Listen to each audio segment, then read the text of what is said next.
It's time now for the best high school sports action from the WBCB Sports Network. Catch the best games from Bucks and Mercer County at WBCBSports.com and our Facebook page. Your home for high school sports is right here at WBCB 1490. Game 2 of the Mercer County Tournament semifinals. It's the Lawrence Cardinals and the Redbirds of Allentown facing off next here from Bob DeMeo Field at Veterans Park. Hello again, everybody. Mike Warren alongside the Mercer County Hall of Famer Rich Fisher. Great to be back with you as a thriller in Game 1.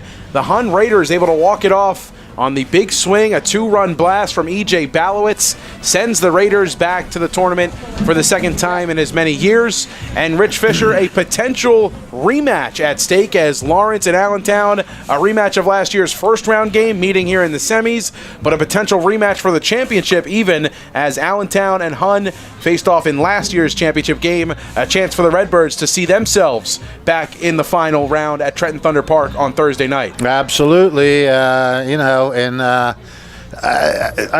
We're still catching our breath from that first game with the walk-off homer, but you're right. It could be Allentown and Hun again, but Lawrence is going to have something to say about that.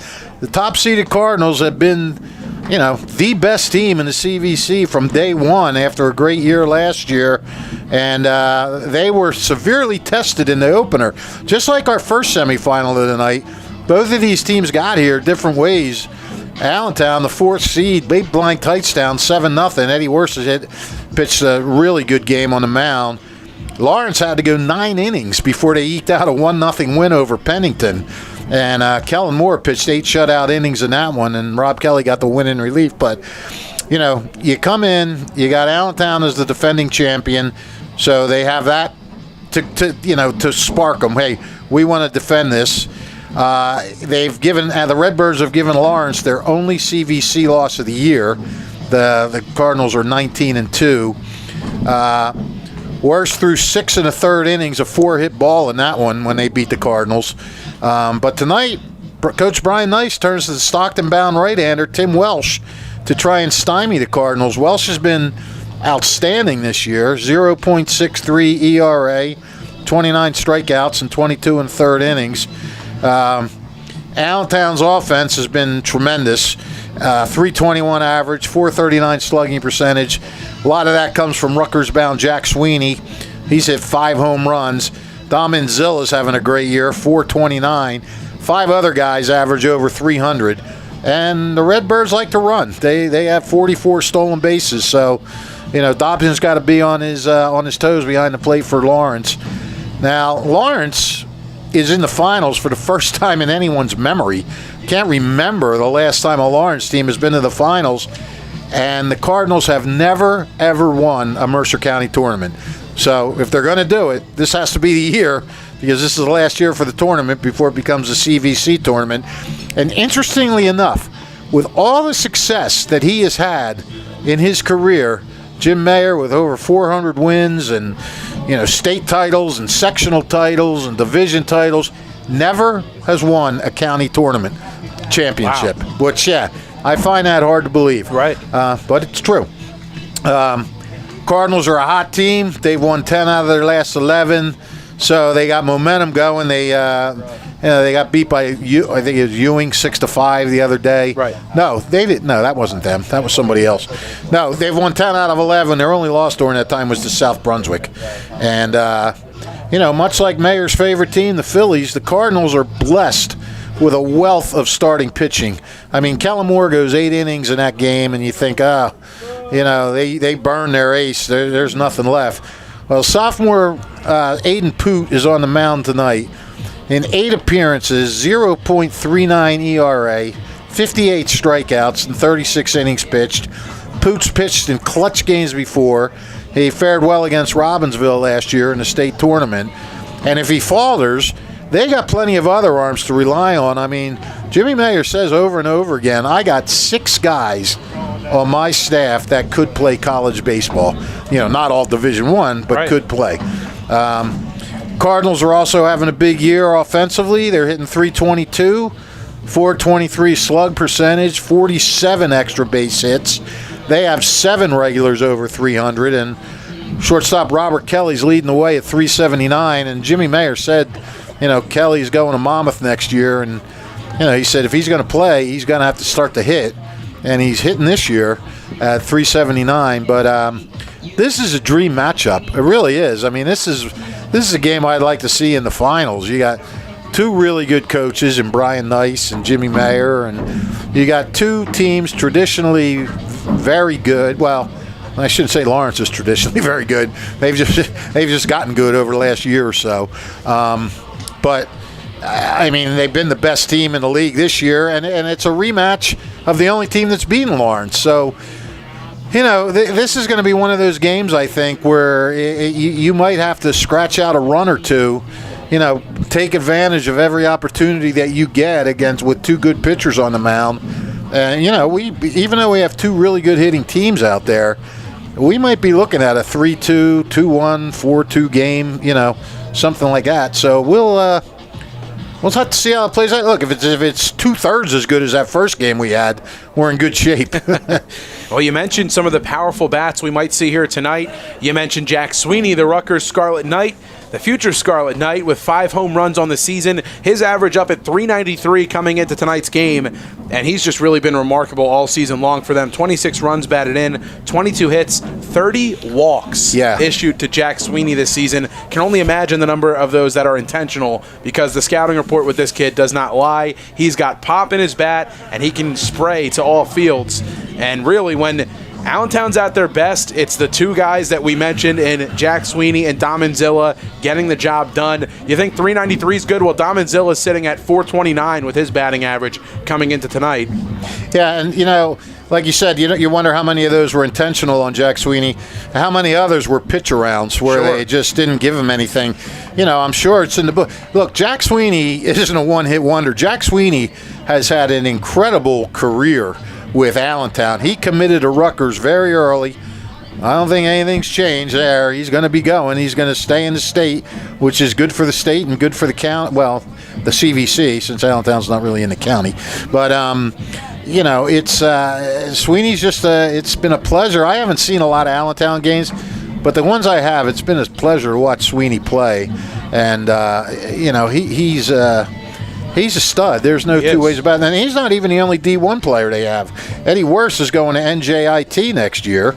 And they also have J.D. Alster going to Gettysburg. Welsh, the starter for tonight, is going to Stockton. J.C. LaQuarrie is going to Randolph-Macon. So you're looking at a lot of college players. And, Lawrence with their 2 D1 guys. Kellen Moore going to Lafayette. And we mentioned, Kelly's going to Monmouth. So we're seeing a lot of talent out on this field tonight, and it's going to be, whoever wins, it's going to be a tremendous final on Thursday night, that's for sure. Head coach Brian Nice of the Allentown Redbirds enters tonight's contest at 15-7, and we'll introduce you to the Redbirds of Allentown, how they will line up offensively this evening in the Mercer County Tournament semifinals. The reigning champions of the Mercer County Tournament looking to earn another trip back to Trenton Thunder Ballpark. Leading off and playing third, Max Klein's batting second. Out in left field is Grant Howlett. In the 3 spot, the Rutgers Scarlet Knight commit, Jack Sweeney. He's out in center field. Dom Manzilla in the cleanup spot at shortstop with his .429 average. He bats 4th. Chris Whalen bats 5th out in right field. Anthony Lino behind the dish bats 6th. J.D. Alster, the DH, bats 7th. In the 8th spot, Eddie Worse, and rounding out the lineup at second base, Anthony O'Rourke. So again, Kleins, Howlett, Sweeney, Anzilla, Whalen, Lino, Ulster, Worse, and O'Rourke. The 1 through 9 for Brian Nice's Allentown Redbirds as they take on the hottest team in Mercer County, the Lawrence Cardinals, who enter tonight at 19-2 under head coach Jim Mayer in his 2nd season with the Cardinals, but just about as experienced of a baseball mind as you will find at the high school level in head coach Jim Mayer. A 19-2 start, the best in program history, 5-1 in the CVC, and their lineup looks like this. Robert Kelly leads things off and plays short. Deacon Moore in center field bats second. Teak Toto in right field bats third. Kellen Moore at first base tonight. He bats fourth. Aiden Poot on the mound bats fifth. Connor Williver, the DH, he will hit for Ben Drizga over at third base. Riley Rivera at second base, bats seventh. In the eighth spot, Josh Vikrosky gets the start in left field, and rounding out the lineup behind home plate, catcher Drew Dobkin. So again, for Jim Mayer's Lawrence Cardinals, who enter tonight at 19-2, Robert Kelly, Deacon Moore, Teak Toto, Kellen Moore, Aiden Poot, Connor Williver, Riley Rivera, Josh Vikrosky, and Drew Dobkin, the 1 through 9 for the Lawrence Cardinals. It's the 1 seed Cardinals against the 4 seed Redbirds. Coming up next on WBCB, today's broadcast brought to you by Mercer County Prosecutor's Office, Haldeman Ford Subaru, Kessel Dermatology, the Revere Restaurant, the Capital Health System, Team Toyota, the New Jersey Education Association, Jammer Doors and Windows, Trenton Thunder Baseball, Hyundai of Trenton, the Trentonian, the Italian People's Bakery, all proud to bring you today's coverage on WBCB. First pitch on the other side of this timeout, it's the Redbirds and the Cardinals, a battle of the birds. Coming up next, the Mercer County Tournament semis continue here on WBCB. Don't go anywhere. Hi, I'm Merrill Reese. Kessel Dermatology offers great cosmetic dermatology featuring the latest technology in cosmetics, including Morpheus 8 for skin tightening and scars, ultraviolet A and B light treatment for psoriasis, eczema, and itching. Kessel Dermatology now offers Genesis and XLV laser treatments for wrinkles, facial discoloration, scars, and hair removal. Kessel Dermatology provides Botox and fillers. Take care of your skin. Schedule an appointment with Kessel Dermatology.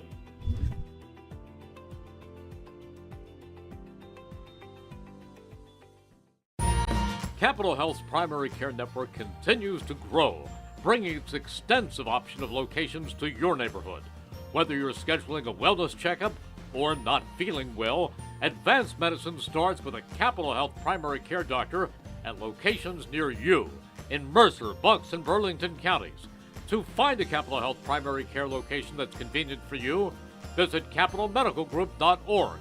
That's capitalmedicalgroup.org.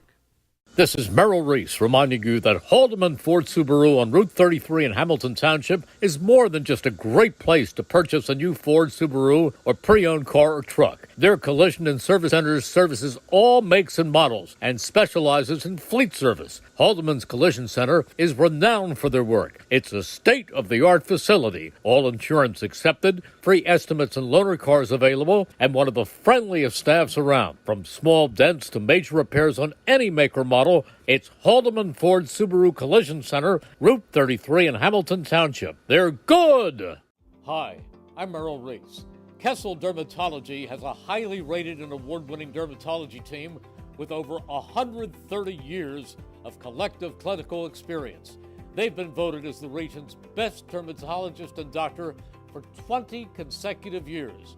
Over 1,500 five-star reviews from satisfied patients. Take care of your skin. Schedule an appointment with Kessel Dermatology.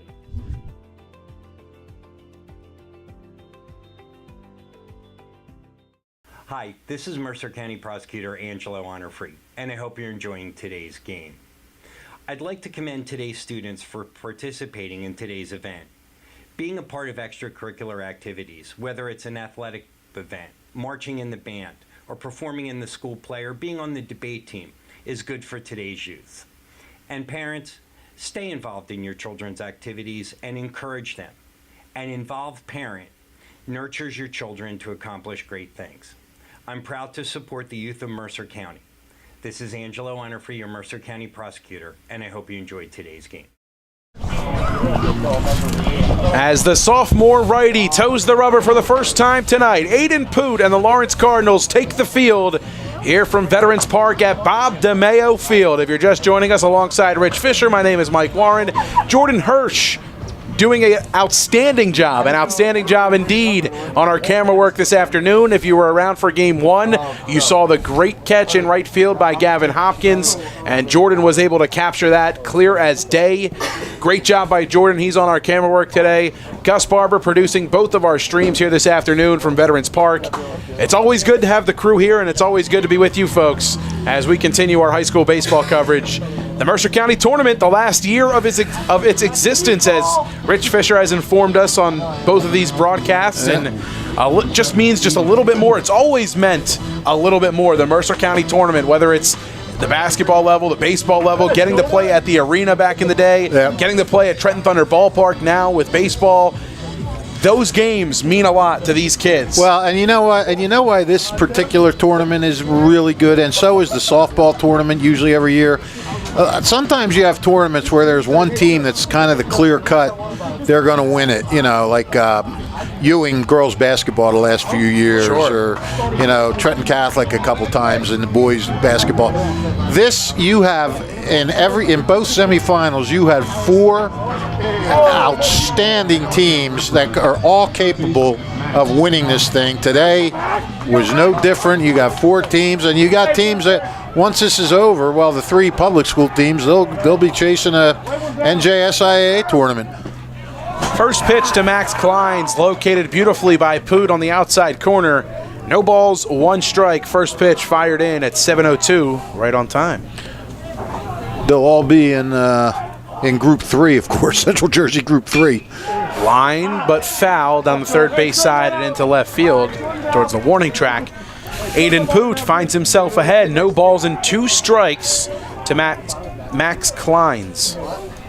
Kleins, the lefty, over at third base tonight for Brian Nice's Redbirds. Poot's 0-2. Liner left side and over the outstretched glove of Robert Kelly. It's a leadoff single for the Redbirds. They're in business. There's a good start for you if you're Allentown. Kelly looked like he had a decent read off the bat. He was playing pretty far back in the infield, but leaped and extended into a dive, unable to haul that one in, just simply where he was not. That ball placed off the bat of Max Kleins. This is Grant Howlett, the left fielder. Back-to-back lefties to the plate to start. Kleins is actually hitting .373 going into that at-bat, so he's hoisted his average a few more percentage points. First pitch fastball skipped in and stopped behind the dish by Dobkin. 1 ball, no strikes to Grant Howlett. Kleins doesn't run much. He's only got 1 stolen base. Showing bunt, gets it down first base side. Poot has it, throws over the glove and down the right field line. Kleins heading to third. He'll cruise in. Second and third for the Redbirds. Wow. Just a bad throw. There's nothing else you can say about it. Poot had it. He had plenty of time to make the throw, and he just airmailed it. And strong turnout on hand here tonight. A student section of Allentown fans right in front of us, right in front of Jordan Hirsch, I should say. And they made some noise after that one. Second and third, nobody out, and Jimmy Mayer heads out to the mound to talk some things over with his pitcher and the rest of his infield. So you'll give Hallett a sacrifice and an E1 on that play.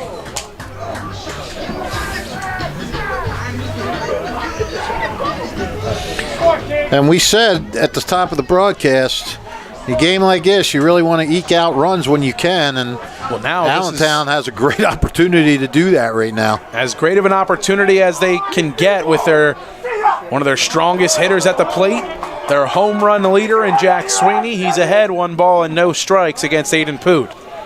5 homers for Sweeney, 26 runs batted in, 30 walks worked. First base is open, the 1-0. Off speed, left alone. Good discipline from Sweeney. I wonder if that's what Jimmy Mayer talked to Poot about. Like, look, you got the base open. Don't give this guy anything great to hit, even if it does load the bases with nobody out. 2-0, healthy swing and a miss. Poot powers the fastball past Sweeney and gets his first strike of the at-bat. 2-1 now. Yeah, Sweeney saw something he liked there. Let that swing free. A 2-1 count. Here it comes. High fly ball carrying towards center field. Deacon Moore camps under it, comes in. It's deep enough to get the runner home and Kleins. A strong throw from Moore keeps the runner safe at second base, and Grant Hallett, sacrifice successful from Sweeney, 1-0 Redbirds. Yeah, I mean, good job by Sweeney to get the run in. That's what you need to do. But look, Poot will trade that. He'll trade an out for a run when the out is Jack Sweeney with guys on second and third, nobody out. Stepping to the plate, arguably the hottest bat in the county. This is Dom Anzilla, a .429 average, 30 hits on the season. That leads the Redbirds. First pitch to him. Swing and a miss. Good curveball. Nasty off speed. Yeah, for sure. Dropped the hook on Anzilla, gets ahead, no balls and 1 strike. Not surprised to see the inside-out approach from Poot to a powerful hitter in Dom Anzilla. Chris Whalen waiting in the on-deck circle, the 0-1. Swung on and driven right side, not deep but carrying towards the right field line. Motioning over, reaching up to make the catch. That's Teak Toto, tagging and heading to third, getting in standing. Well, that's Grant Howlett. Yeah, you know, one thing we didn't bring up on that last at-bat, Deacon Moore did a really good job of getting that ball in from center field to third base so that Hallett could not go from second to third. Right. And for now, for the moment at least, that saved the run because that would have been the second run. So after some chaos ensues to start the top of the first, Poot settles in, records back-to-back outs. 2 away, a runner at third. Here's Chris Whalen. Curveball well high. Well, Sweetie and Anzilla gave both of those balls a ride, but got a little too much air under them both. 1-0. Nasty curve from Poot. That one drops in for a called strike 1. 1 ball and 1 strike. 2 down and 1 aboard. 1 run across in the inning for the Redbirds, looking for more. Poot trying to work out of a jam. The pitch. Blocked behind home plate. Great stop by Dobkin. Oh, this Dobkin, he's only a sophomore. He's as smooth as it gets as far as a catcher, mechanics.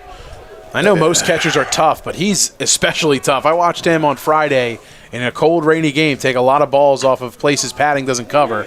Off the hands, fouled right side. Well, his sister is the leading hitter for the Lawrence softball team, Emma Dobbs. She's batting like 440 something, I think. She's a heck of a player too. And she's their pitcher. One of their pitchers.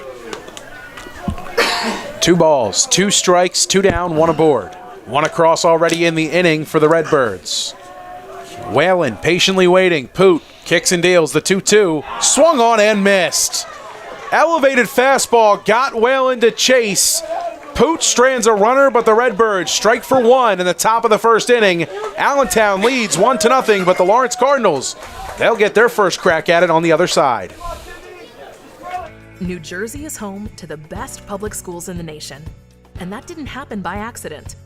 It's the result of parents, educators, and communities working together year after year to give our students a world-class education, no matter the challenge. Because parents and educators know that with a shared commitment to our public schools, our children can learn, grow, and thrive. And together, we can keep New Jersey's public schools the best in the nation. Trenton Thunder Baseball returns for the 2024 season on Tuesday, June 4th, as they open up a 3-game set against the State College Spikes. Enjoy all the fun and excitement of a Trenton Thunder game this summer. Visit TrentonThunder.com for ticket information or give the box office a call at 609-394-3300. Post-game firework nights, Tuesday dollar dog nights, and pork roll Fridays throughout the season. And don't miss out this season when the Thunder unveil their new alternate identity, the Trenton Goldens, as they pay homage to their great lineage of bat dogs, all starting back in the day with Chase and Derby, and now continued with Rookie and Dash. The Goldens make their debut for 2 games this season. You can visit TrentonGoldens.com for more information, as well as TrentonThunder.com. Robert Kelly, Deacon Moore, and Teak Toto, the first 3 we'll see for the Lawrence Cardinals. Trailing early 1-0, but Aiden Poot with a great response after some early chaos ensues. He responds with 3 straight outs. And 1 run does come across for the Redbirds, but it could have been a whole lot more. Yeah, I mean, you think about that. You're a sophomore making your first Mercer County Tournament start, and you throw the ball away to put yourself in a second and third situation with arguably the county's most dangerous hitter up at the plate. And just to get him to hit, fly ball, maybe he got a little break, maybe they did hit some pretty deep balls there, but maybe they got under him just a little bit, or maybe he just made the right pitches. But that was as reserved and as calm as you could be when you might have had a reason to crumble after that. Don't forget, you miss any of today's action, read all about it in tomorrow's edition of the Trentonian. The Trentonian, the only newspaper serving Bucks, Burlington, and Mercer County 7 days a week. It's the Trentonian. Tim Welsh toes the rubber. First pitch, breaking ball dropped in. And a called strike 1 finds Robert Kelly behind no balls. 1 strike. The 0-1. Breaking ball just off the plate. 1 ball, 1 strike. Kelly able to hold his check swing. The 1-1. Fastball swung on and fouled, heading towards the parking lot. Kelly, 379, 10 walks, 8 stolen bases. He's got 5 doubles, a triple, and a home run. He's got a little bit of power. Behind 1 ball, 2 strikes to Tim Welsh. Here it comes. Up and outside with the heater, 2-2. Let's go, pitcher.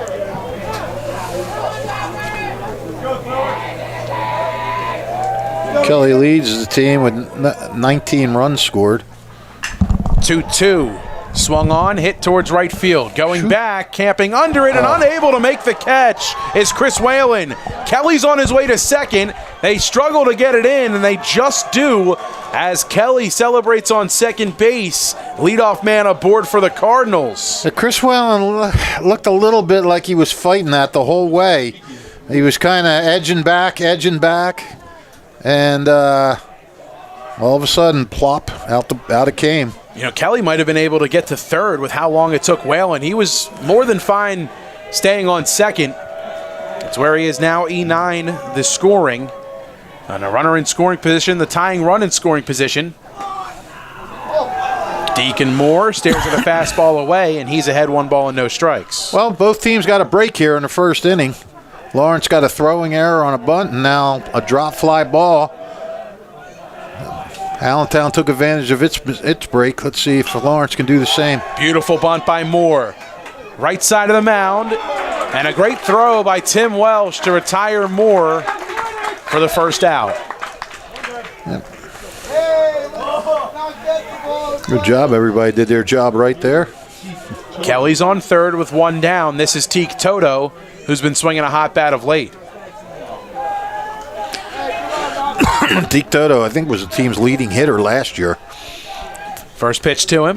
If I read my handwritten Jimmy Mayer stats correctly. Fastball misses low and inside.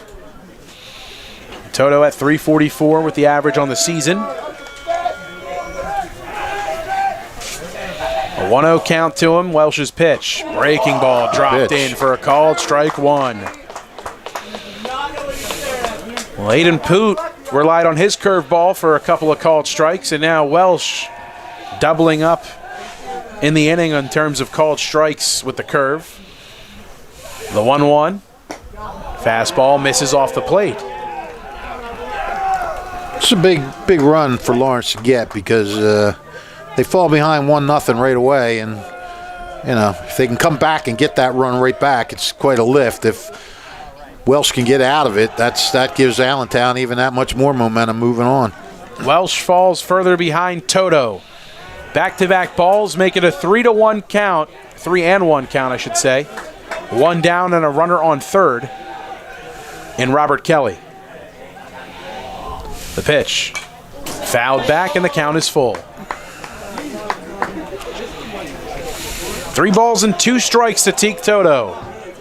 Kelly on third after reaching second base on a ball hit to right field, an error scored against Chris Whalen. Missing outside with the fastball is Welsh, ball 4. Well, you got a dangerous guy coming up now, and Kellen Moore. Moore leads the team in home runs. He's got a pair on the season. 343, 14 RBIs. Rocking number 44 tonight. Yeah, not sure what that's all about. In the Cardinal red jerseys. Actually, pitch. Lined. Caught at second. The throw to first. Not in time. Toto able to get back. Sharp play by Anthony O'Rourke at second base to snare it out of the air. And Toto had it right off the bat. He gets back in time. 2 down, runners at the corners. Here's Aiden Poot. tough luck there for Kellen Moore. Almost a chance there to get that double play, too. Yeah, look back at the last Lawrence games I covered, and there's Kellen Moore. Toto on the move. First pitch. Rule the ball. Sails. The throw to the plate. Cut off by Welsh. Throw to second. They got him. A run will come across to score. Kelly's run will count. It's 1-1. But Toto mowed down on the base paths. Back and forth the baseball going between home plate to second. It was coming home. Welsh cut it off and was able to get Toto out at second base. Through one. Knotted up at one. And we'll head to the second here from Bob DeMayo Field. Hi, I'm Merrill Reese. Most people diagnosed with skin cancer are not even aware of their cancer. It's important to get a complete skin checkup. Kessel Dermatology offers a vast array of surgical procedures, including Mohs surgery, plus other non-surgical options. Take care of your skin. Schedule an appointment with Kessel Dermatology.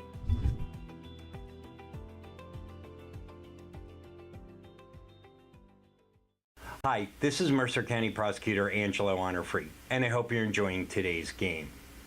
I'd like to commend today's students for participating in today's event. Being a part of extracurricular activities, whether it's an athletic event, marching in the band, or performing in the school play, or being on the debate team, is good for today's youth. And parents, stay involved in your children's activities and encourage them. An involved parent nurtures your children to accomplish great things. I'm proud to support the youth of Mercer County. This is Angelo Honorfree, your Mercer County prosecutor, and I hope you enjoyed today's game. Knotted up at one apiece. Aiden Poot back out on the bump to start the second, and similar to game one, Rich Fisher, after 1 inning of play, a 1-1 game, and exciting stuff so far. Maybe the last game didn't end in a 1-1 at the end of the No, it was 1-0. There was a 1-1 tie at one point, so my apologies. Yeah, that happened in the, when did that Third or happen? fourth, maybe. Who knows? I don't, clearly. Yeah, On to the second. The third, yeah. They got, well, Hun got a run in the first, and then Robbinsville tied it in the third. So you were half right. Anthony Alino, the catcher for the Redbirds, leads things off to start the second. Poot's ready, winds and fires. And if you're scoring with us at home, which I'm sure you are, you would have scored that last play at 2-6-1-4. That's pretty cool. One ball and no strikes to Anthony Alino. The pitch. Fastball at the knees. 1-1.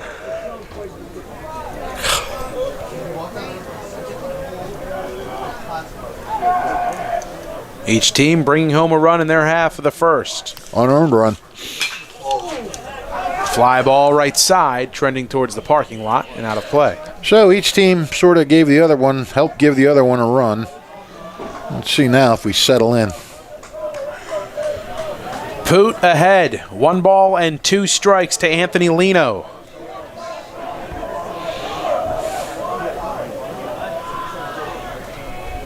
The 1-2. Left alone in the dirt. 2-2. Anthony Lino, J.D. Ulster, and Eddie Worse. 6, 7, 8 due up this time around for the Redbirds. That run by Lawrence, the first they scored against Allentown this year, shutout in the first game. Fly ball right side.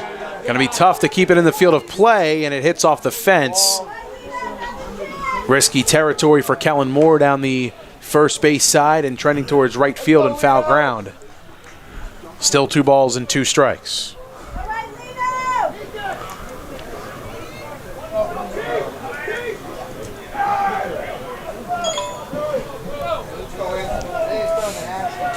Lino back into the box from the right side.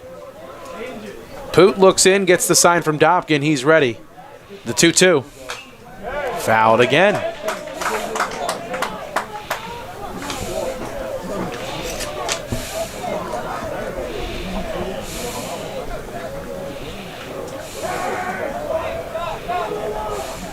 Two balls, 2 strikes, nobody out.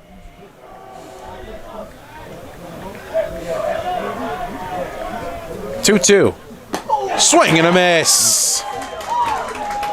Second punch out for Poot. Second time he's got someone to chase on an elevated fastball as he sets down Lino. 1 away.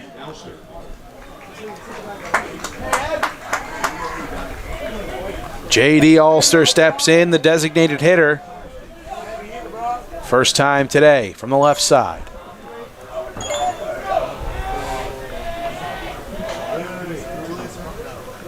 The pitch. Back towards the mound. Poot bobbles, handles, flips, and plenty of time to Kellen Moore. 2 away. Poot. Seems that's 5 in a row now for Poot. You were the one that brought it up to me that Aiden Poot threw a 5-inning perfect game via the mercy rule. Yep. And then his first 2 innings, the following contest at Notre Dame, the game that we were on, 2 perfect innings. So a combined perfect game in his first 2 outings, and he's just carried that momentum with him all season long. Yeah, he's been really good. Gets ahead of Eddie Worst, no balls and 1 strike with a fastball on the outer edge. Yeah, Jimmy Mayer has said over and over again that how good this kid can be, and he was hurt by injury a little. It wasn't injury; it was just a sort of a sore arm, is the way Poot told me. He's had a sore arm, and he just had to give it some rest. And ever since he's come on the scene, he had some speed bumps last year, but this year he's been pretty darn good. 0-2 to Worst, waste pitch up and away with the fastball. Eddie Worst, a 1-2 count to him, the winning pitcher from the Mercer County Tournament Finals a season ago in his junior campaign, picking up the win over Hun and taking home IPB Player of the Game honors. Frozen with the curveball. Poot racks up his 3rd strikeout, his first one looking on the afternoon. No runs, no hits, nobody left on base. A 1-2-3 inning for the Cardinals defensively. Their bats get back to work. On to the home half of the second in a 1-1 ball game. Hi, I'm Merrill Reese. Kessel Dermatology offers top-of-the-line medical-grade skincare products manufactured in the USA. They're tested and developed by a team of board-certified dermatology experts, and they come with a 30-day money-back guarantee. Take care of your skin. Schedule an appointment with Kessel Dermatology.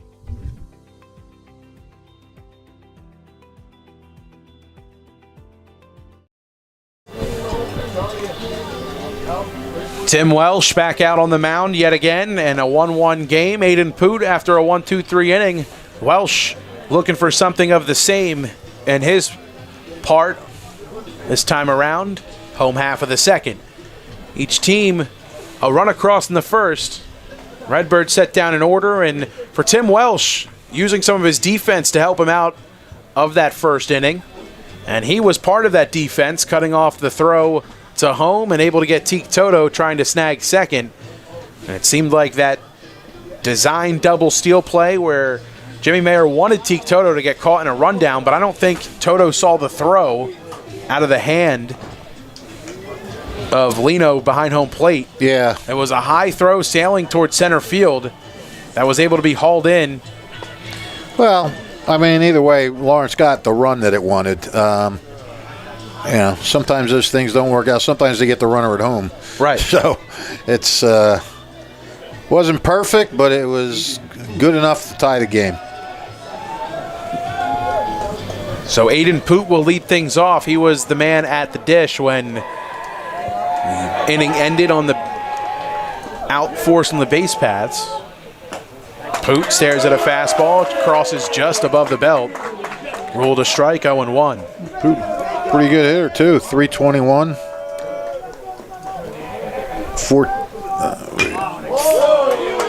321 and 16 RBIs. Not bad. Couple doubles. Finds himself in an 0-2 hole against Tim Welsh. Both these pitchers working from the stretch. The 0-2, swing and a miss. Powering fastball right past Poot, elevated as well. A strikeout for the first out. That'll bring up Connor Williver, the DH, hitting for Dan Drisga over at third base tonight. First punch out for Tim Welsh. Williver, 264 batter. Breaking Good ball pitch. gets the outside edge. A called strike one. Williver's behind. Williver's hitting it hard, 264 though. He's got 14 RBIs. 3 doubles, a homer. Down on this count, 0-2. 0-1 fouled back. No balls and 2 strikes. Drawing a large reaction from the Redbird student section. Small but mighty is this Redbird student section. The 0-2.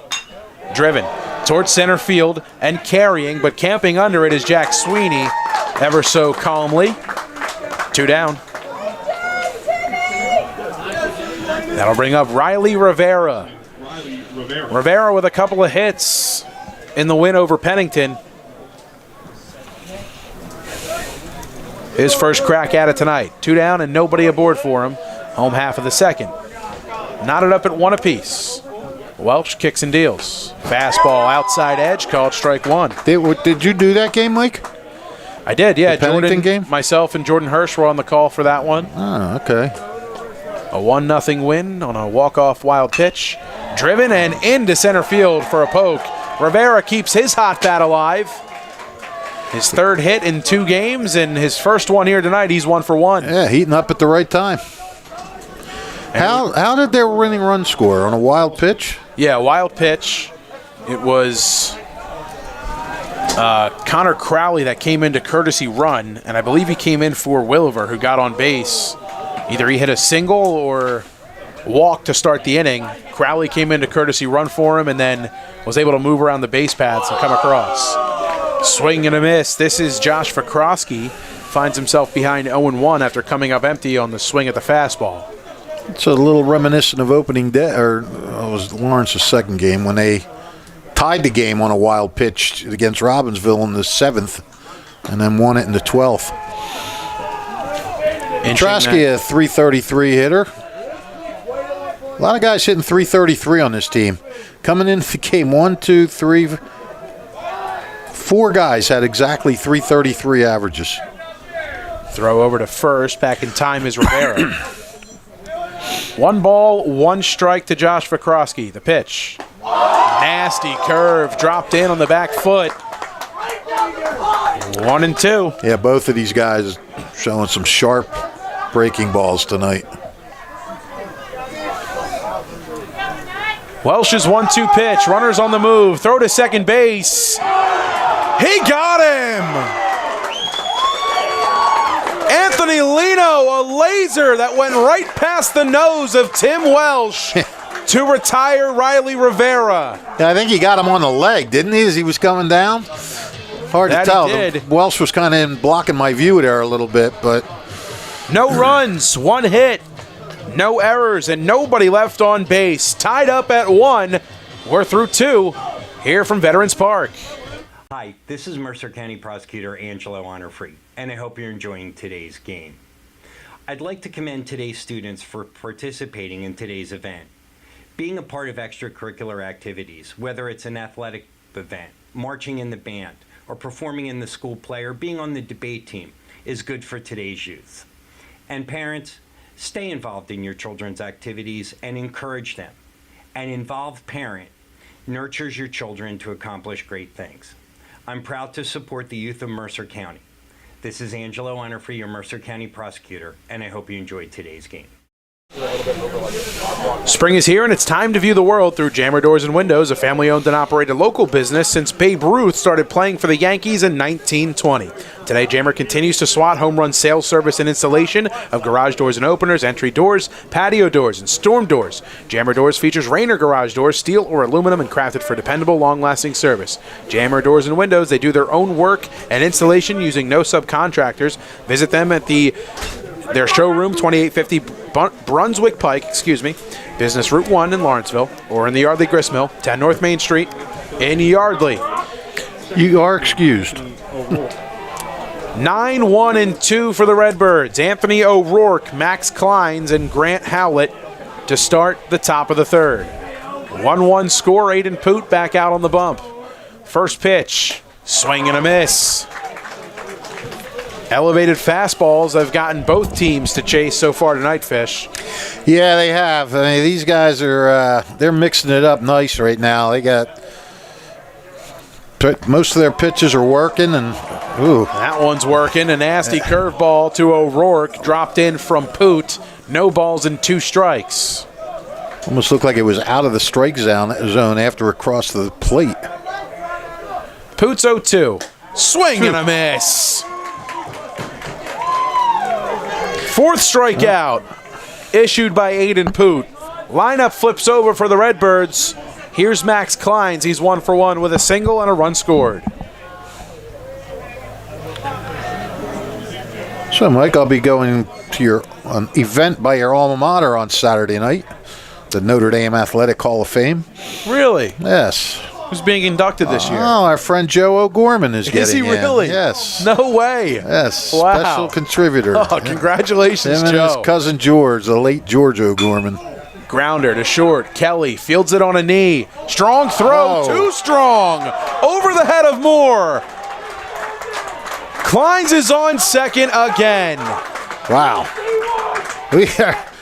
We're seeing some bad plays. No other way of putting it.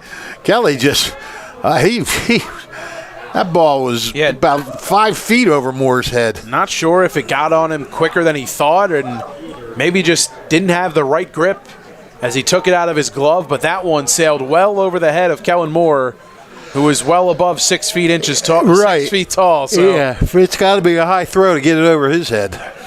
Grant Howlett steps in, a runner in scoring position, 1 down. Swinging and missing at the first pitch fastball is Howlett, 0-1. Sack bunt reached as well on an error. Beautiful bunt placed on the left side, our left, the right to Aiden Poot. Popped him up, right side, right center. Ranging over to make the catch is Teak Toto, who fires a laser in. And snaring that one out of the air is Robert Kelly. Toto had a lot of ground to cover, but did so to make the catch. Yeah, he covered it. Here's Jack Sweeney, a runner on second and 2 away. Sweeney, an RBI on the night, sac fly, and they will intentionally walk Sweeney. No surprise here. Not at all. Not at all. And I'm sure Mr. Sweeney's quite used to it with his, like you said, his 30 walks. How many were intentional? Right. Well, that's the thing, though, is once he gets on the base path, you still got to worry about him because he's got good speed, even though a runner in front of you, but that's your leadoff man, and Max Kleins with good speed as well. So two down, wouldn't be shocked to see a double steal here. And you got to, like you said, we got a red-hot Inzilla up at the plate. He stares at a fastball on the outside corner, a called strike 1. That's a dangerous 1-2 punch with Sweeney and Inzilla. Working from the stretch is Poot. 2 aboard, 2 down. The 0-1. Swinging and missing at the curveball is Inzilla. No balls and 2 strikes. They're either looking at it or waving at it.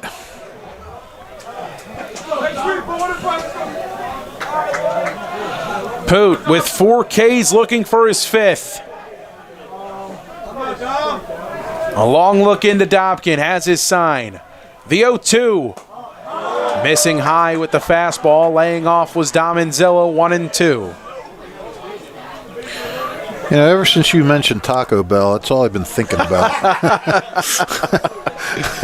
Thanks a lot. Hey, that was our off-air conversation. Now Yeah. you're letting that creep over to the on-air. Now you're letting our audience know my guilty pleasure. Well, now they know it's my guilty pleasure. Hey, man, we might have to take a squad ride out to Taco Bell. And I know that my girlfriend listening at home is not happy about that, but it might just have to happen. The 1-2. Ripped. Ooh.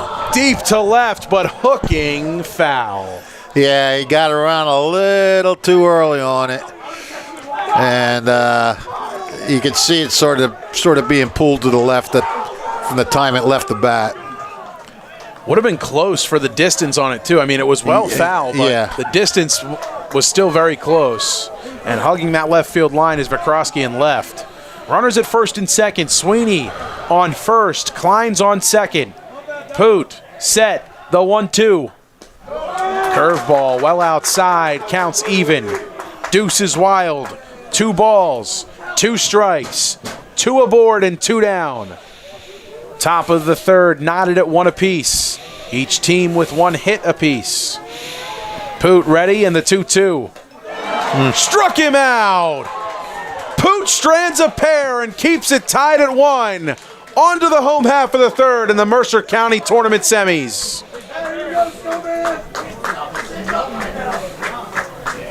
Hi, I'm Merrill Reese. Kessel Dermatology offers top-of-the-line medical-grade skincare products manufactured in the USA. They're tested and developed by a team of board-certified dermatology experts, and they come with a 30-day money-back guarantee. Take care of your skin. Schedule an appointment with Kessel Dermatology.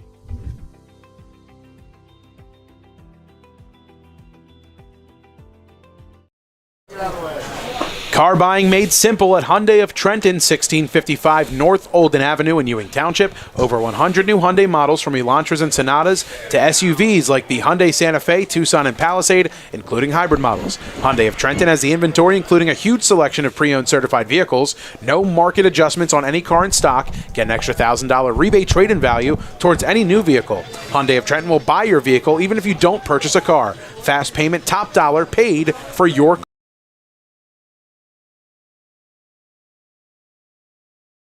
Dealership at 6 in Ewing Township. Well, Fish, this game's had a little bit of everything, but the pitchers are shining after a first inning where we saw each team bring a run across. Aiden Poot strands a pair. Tim Welsh able to strand a runner in his last inning, or able to work out of a jam. He hasn't stranded any runners because they've thrown guys out on the base path. Right. So they've just been able to both work out of situations with runners in scoring position and trying to get into scoring position. Well, and that was a big time out by Poot with Inzilla. Huge. Who, as we know, has been hotter than a taco with extra Tabasco on it. There you go. Keeping with the theme. Yep, there it is. 8-9-1 for the Cardinals in a 1-1 ball game. Home half of the third inning, 1 ball and no strikes. This is Josh Vikrosky taking over and continuing his at-bat as he was up at the dish when the runner was mowed down on the base paths. A 1 ball, 1 strike count to Vikrosky now. A lively fastball from Welsh, but also a great curve to mix in as well. That time the curve just didn't come down. 2-1. If you're just joining us, it's been a exciting night here so far. In the opener, Hun took a 5-4 win over Robbinsville on a 2-run walk-off homer by E.J. Balowitz in the 7th inning. So the winner of this game will meet the Raiders. 3-1 count, here it comes. Fastball paints the outside black, 3-2. The Raiders await the winner of this one between Allentown and Lawrence. The payoff pitch. Weakly hit, third base side, charging, gloving, throwing, picked out by Worse in time for the out. Slick pickup. That's a first baseman's play right there. Klein's over to Worse, who scoops it out of the dirt. 1 away. Here's Drew Dobkin.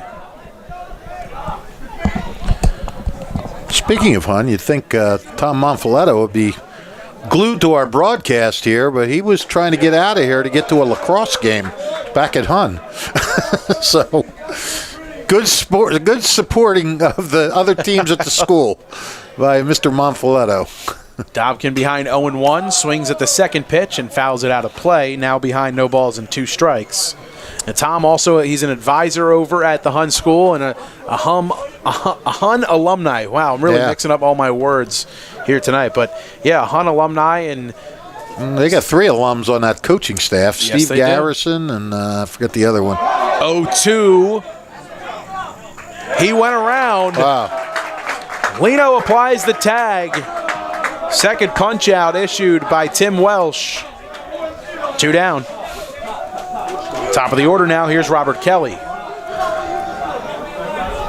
Kelly reached on an error on a well-hit ball to right field. That hit off the glove of Chris Whalen.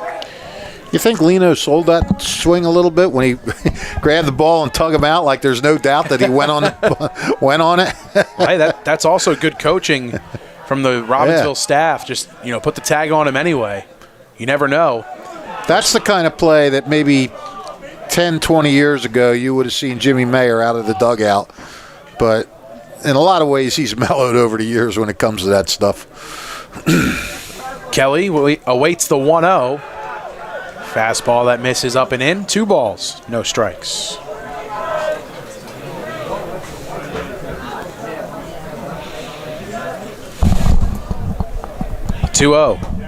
At the knees, right down the middle. 2-1. The only thing Jimmy hasn't mellowed in is his trips to the Hibernian Club right up the road here. Hey now. He may go in there with his uniform on after this one. 2-1, missing well outside. 3 balls and 1 strike. 3-1 count, 2 outs. Home half of the third, a 1-1 affair. The pitch. Off the hands, popped up. Shallow center field, coming in. Sweeney can't hold on to it. Great effort. Great effort by Sweeney.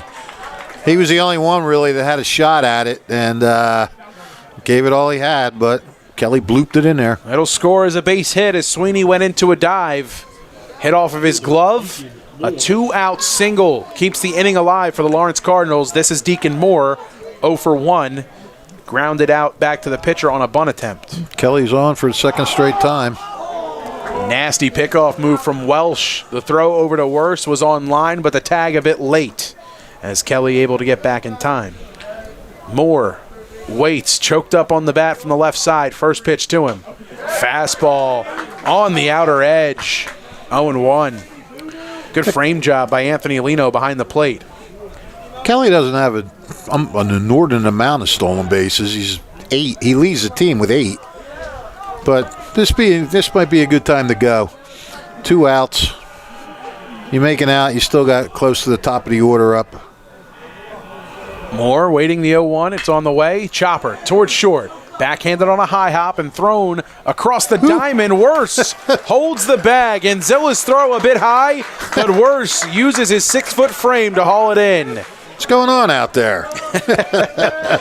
Baseball, the Mercer County Tournament semifinals. It's a 1-1 ball game, all knotted up between the Cardinals and the Redbirds. Here from Bob DeMayo Field. Hi, Merrill Reese reminding you to come back home to traditional Italian cuisine at the Revere Restaurant, 802 River Road in Ewing Township. You'll always feel welcome at the Revere. It's like stepping back in time where you'll feel like you're dining in South Philly or New York's Little Italy. Start your meal with complimentary Hoboken bread. Choose from a menu featuring fresh seafood dishes, succulent steaks and chops, or homemade pasta dishes. You can even eat at the bar. The Revere is open 7 days for lunch and dinner. Private room available for special affairs, plus catering. For reservations, call 609-882-6365. That's 609-882-6365. Come home to traditional Italian cuisine. The Revere Restaurant, 802 River Road, Ewing Township.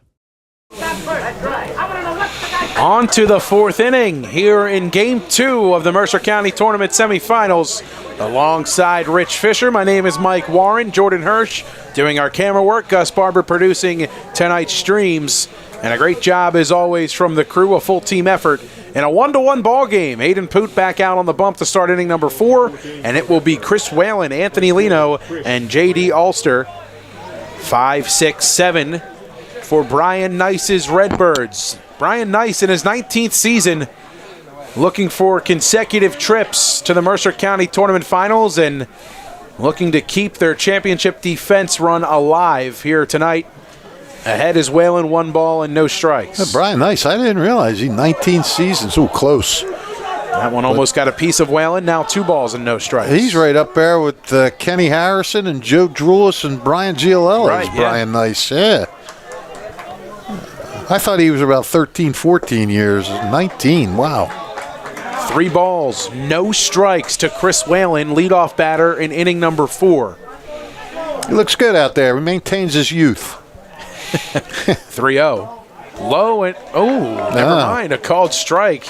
Was getting ready to say low and inside for ball 4, but just getting the lower inside corner was Poot, 3-1. They're messing with your head, Mike. The 3-1. Gets the outside corner, 3-2. Whelan's got a swing now. Took a couple. Poot trying to battle all the way back from down 3-0. Payoff pitch. Cut on and missed. This kid's just unflappable. 6 strikeouts for Aiden Poot. 1 away in the top of the 4th. I mean, we saw Tyler Bonnell, another sophomore, in Game 1 go 6 innings where he just gutted it out and, was, I wouldn't say unflappable, but he stayed poised enough to get out of some issues, and Poot is following suit. Falls behind early to Lino, 1 ball and no strikes.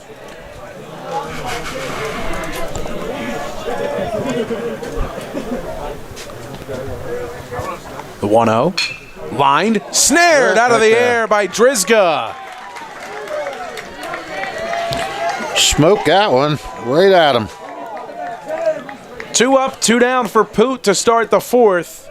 This is J.D. Ulster. Always frustrating when you get hit it that well. It's like it couldn't have gone to, I had all that space on the other side of him. I had to go right to him. First pitch. A miscue potentially on pitches, and I believe that was ruled a ball. 1 ball and no strikes. Yeah. He must have got crossed up there or something. Yeah, Dobkin heads out to the mound, and that was definitely a pitch that he was not expecting. 2 sophomores on this battery, a sophomore catcher and a sophomore pitcher. This team is going to be solid. I mean, they lose 2 D1 players. They lose a few good seniors, but they got some good talent.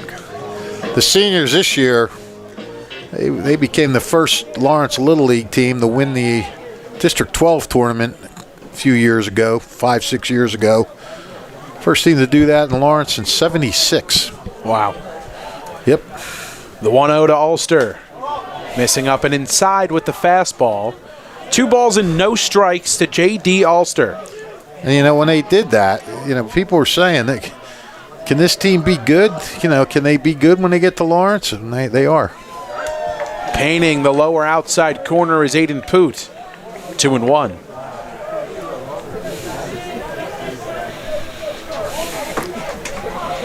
Two balls, 1 strike, 2 down, nobody aboard. Missing outside with the fastball. And doing his best Soto shuffle impression was J.D. Ulster. 3 balls and 1 strike. Poot set, kicks and deals. Swinging and fouling that one back. 3-2.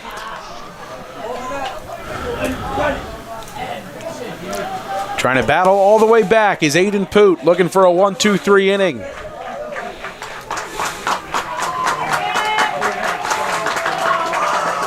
Payoff pitch. Called strike 3. 7 strikeouts for Aiden Poot. Just remarkable. Still knotted up at 1 apiece. On to the home half of the fourth. The Lawrence Bats with their chance. Here from Bob DeMeo Field. Hi, I'm Merrill Reese. Kessel Dermatology is the place for all general dermatology needs. For acne, rosacea, eczema, psoriasis, hives, warts, and other growths. They have a friendly and courteous staff, and they can usually offer appointments within 24 hours for emergencies. Take care of your skin. Schedule an appointment with Kessel Dermatology.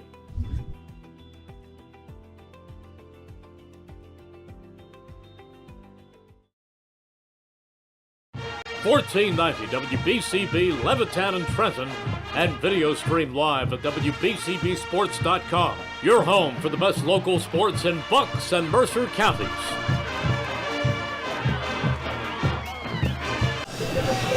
3, 4, and 5 for the Lawrence Cardinals. Teak Toto, Kellen Moore, and Aiden Poot. Tim Welsh remains in the ball game. He's been pretty good so far, Fish. Sure has. He's allowed, 2 hits, 1 unearned run, a couple of strikeouts. His ball has good movement. And we are locked into a pitcher's duel right now. Don't forget, a proud sponsor of tonight's game on WBCB is the Italian People's Bakery at 63 Butler Street in Chambersburg. The Italian People's Bakery, since 1936, proud to sponsor tonight's game on WBCB. And folks, if you're enjoying this tournament action, we'll got it 2 more nights in a row for you. That's right. We'll be at Armstrong Park for the softball final between Notre Dame and Robbinsville. That's going to be a battle royale. And then a rematch of last year's championship, right? Yep. Notre Dame beat Robbinsville last year, and then Robbinsville beat Notre Dame in the regular season this year. So that's going to be good. And then we'll have this final on Thursday from what they have lately calling Warrenville, Trenton Thunder Park. I think you're the only one calling it that. Well, we'll get it going. Although it is near South Warren Street. That's true. All right, we'll call it Michaelville. 1 ball and 1 strike the count to Teak Toto to start the home half of the 4th inning. With apologies, of course, to the Tom McCarthy press box. Of course, Tom Namer McCarthy after. radio booth. The radio booth, yeah. Always a privilege to call games from there, and special shout out to the great staff at the Trenton Thunder and Jeff Hurley, John Bodner, the entire front office. They had their game day staff orientation tonight, and swinging and missing at an elevated fastball is Teak Toto. 2-2 to him. But you talked about that Notre Dame-Robbinsville softball matchup. A 1-0 win for Robbinsville. They rob a home run on the final out of the game. Yeah. And then the championship game last year, a called strike 3 to Toto. The pitch almost hits him. Yeah. And he's not agreeing with that one. I think Toto's got a little bit of a gripe there. There's 1 down, a backwards K, and the 3rd strikeout issued by Welsh. But the championship game last year, I was actually on the call now that I remember, and a play at the plate, the now Council Rock South Golden Hawk, Helen Wolshin, fired a strike from center field to home plate to save the game and keep the score at 3-2, the final. So that series between Notre Dame and Robbinsville just gets better and better as the games continue to unfold. We'll have that action for you, as Fish alluded to, tomorrow night. I believe it's 6 o'clock? 7. 7 o'clock. Yeah, there you go, from Armstrong Park. Unless it got changed and I don't know about it. Kellen Moore ahead, 1 ball and no strikes. The pitch. 2-0. Well, that round robin in softball with Steiner, Robbinsville, and Notre Dame is just, you got 3 of the top teams in the state going at it. So, we'll talk more about that tomorrow. Right now we got some baseball here, and 2-0 to Moore, in at the knees, 2-1 with the fastball. This is a battle as well. We've had just 2 close, angst-ridden games here tonight. Yeah. Welsh comes set at the belt, kicks and deals. Up and outside with the curve. Might want a new baseball after that one. Didn't seem like he had the grip he liked. He'll keep the same ball for the time being, but a 3-1 count now. Kellen Moore smoked one in the first inning. Snared out of the air by Anthony O'Rourke. Yeah. Swings and tips that one into the mitt. The count is now full. 3 balls and 2 strikes to Kellen Moore. 0 for 1 with a line out. Moore looked like he wanted to give him the lead on that one swing.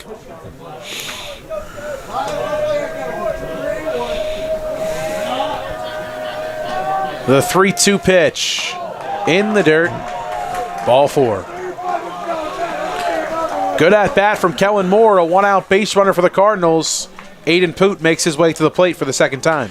Well, the thing about Kellen Moore and Robert Kelly and those guys, you say good at bat, they're smart baseball players. They have baseball smarts. And, they know, we got a courtesy runner coming in. Or a pinch runner, I guess. Yeah, pinch runner. Connor Crowley going to come in and take over on the base paths. He was the winning run against Pennington. Came across to score on a wild pitch. Yeah, those guys, they know the game, and just like some of these guys on Allentown do. These are smart players, and I don't think it'd be emphasized enough what baseball intelligence can do when you're playing the game. So many little nuances and things like that you need to figure out, and guys on both sides do that. Welsh steps off. Faked him out. Crowley had to dive for no reason. Fastball. Called strike. 0-1 to Aiden Poot.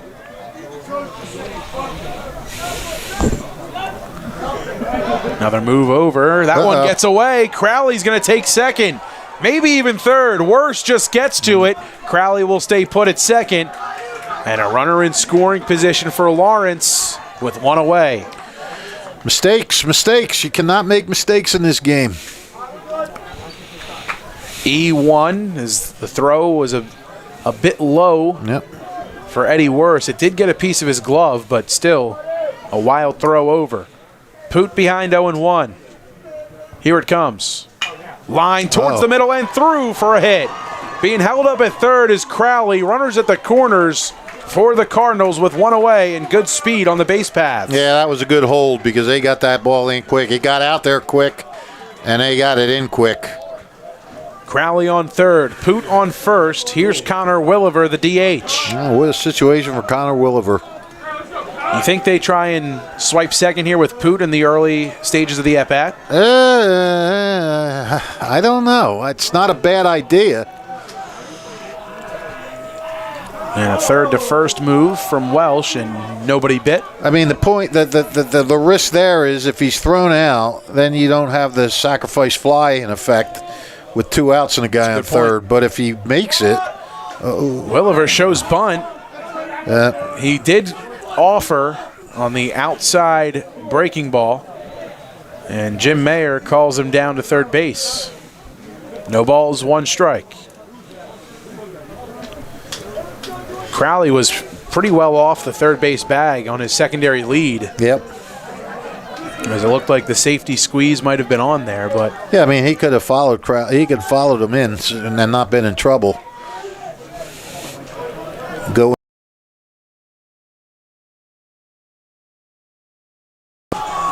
Showing bunt, pops it up, but that will head towards the Cardinals dugout.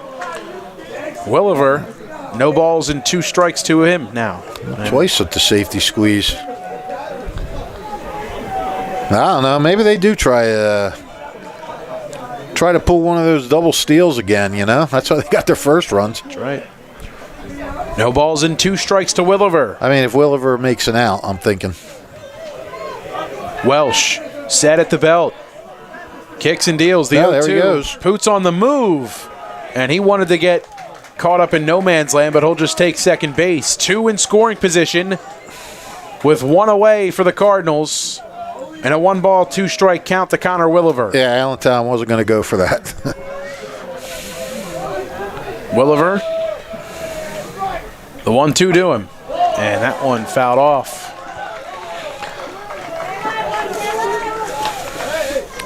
This is a big spot for Williver. I mean, you don't hear about him as much as you hear about some of the stars. Although he's also only a sophomore. 1-2 swung on and missed. Got him to chase on the high fastball. Well, fourth strikeout. Wells doing a good job too of putting the error behind him and just going after the batters, and he gave up a hit. He could have started to crumble there, but he's held it together. First pitch to Riley Rivera, called strike. Getting the outer third of the plate. No balls, 1 strike to Rivera. He's 1 for 1. Singled, was caught stealing. The pitch. Curve ball that crosses just a little too high. Counts even at 1 apiece. Poot on second. Crowley on third. Representing Kellen Moore, who forced a walk. 1-1. Right down the chute with the fastball. Sitting comfortably is Tim Welsh. A 1-2 count to Riley Rivera. 2 down and 2 aboard. Home half of the 4th inning in a 1-1 ball game. The MCT semis. The defending champs trying to work out of a jam. The 1-2. Fouled off of the mask of Lino. We'll do it again at 1 ball and 2 strikes.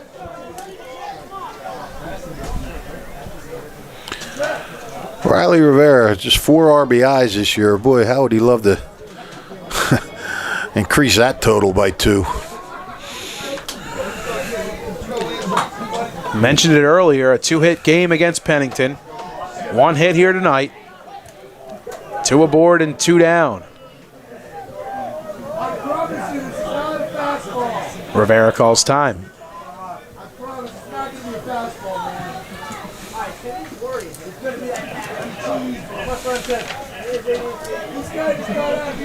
Really good turnout on hand here tonight. Fans filling the section behind home plate, and yeah, you knew there would be. Great section filled by the Lawrence fans on the first base side. 1-2, swing and a miss with the curveball. Welsh is fired up. He storms off the mound. The Redbirds strand a pair. We remained tied at 1. Oh, man. Through 4 here in the MCT semis. 1 apiece the score. We'll be right back here from Bob DeMeo Field. Hi, I'm Merrill Reese.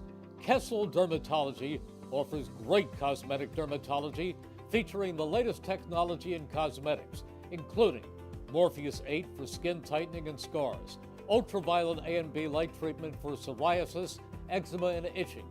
Kessel Dermatology now offers Genesis and XLV laser treatments for wrinkles, facial discoloration, scars, and hair removal. Kessel Dermatology provides Botox and fillers. Take care of your skin. Schedule an appointment with Kessel Dermatology.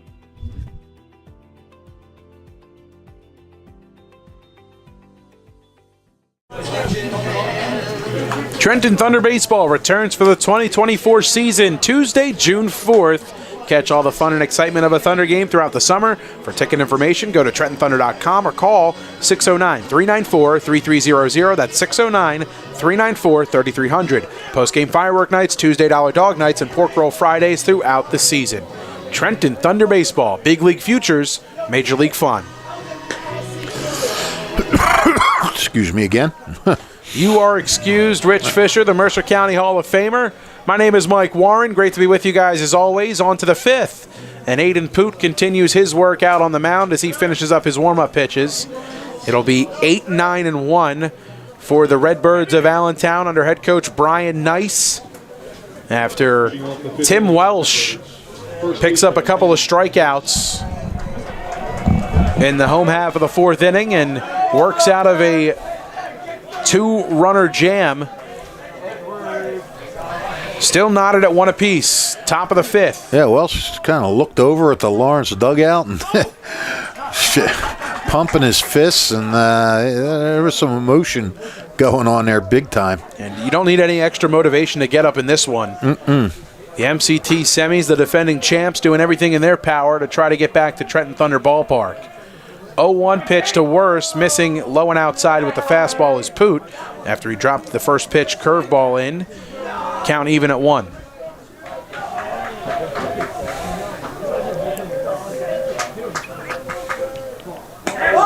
Off the plate with the off speed from Poot, 2-1.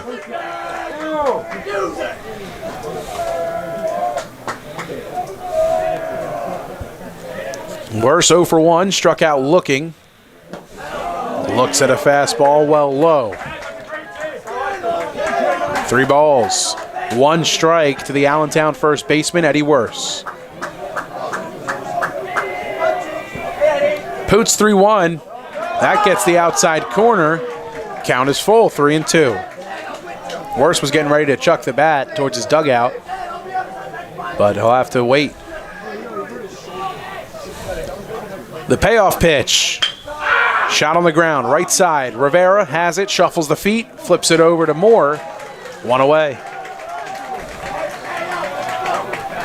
Routine ground out to second base. Rivera able to flip it to Moore in plenty of time for the first out. Here's Anthony O'Rourke, 0 for 1 with a swinging strikeout.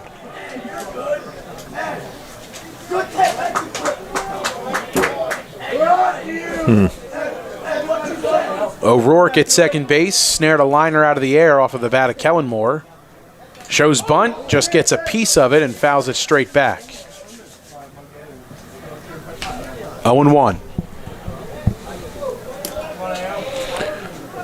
Mike, I have to look at your scorebook between innings. I made the mistake of putting Welsh instead. I usually put the pitcher at the bottom of the scorecard, and I put him right underneath Ulster, and then I put him in for an at bat, and now everything's screwed up. We'll get it settled at the break. I hope so. The 0-2 to O'Rourke. Called strike 3. 8 strikeouts for Aiden Poot. Lineup flips over. This is Max Klein's. He's 1 for 2 with a single, a run scored. He reached on an error back in the third. What did Worse do to start the inning? He grounded out to second. Okay. Fastball, called strike at the knees. Klein's behind, 0-1.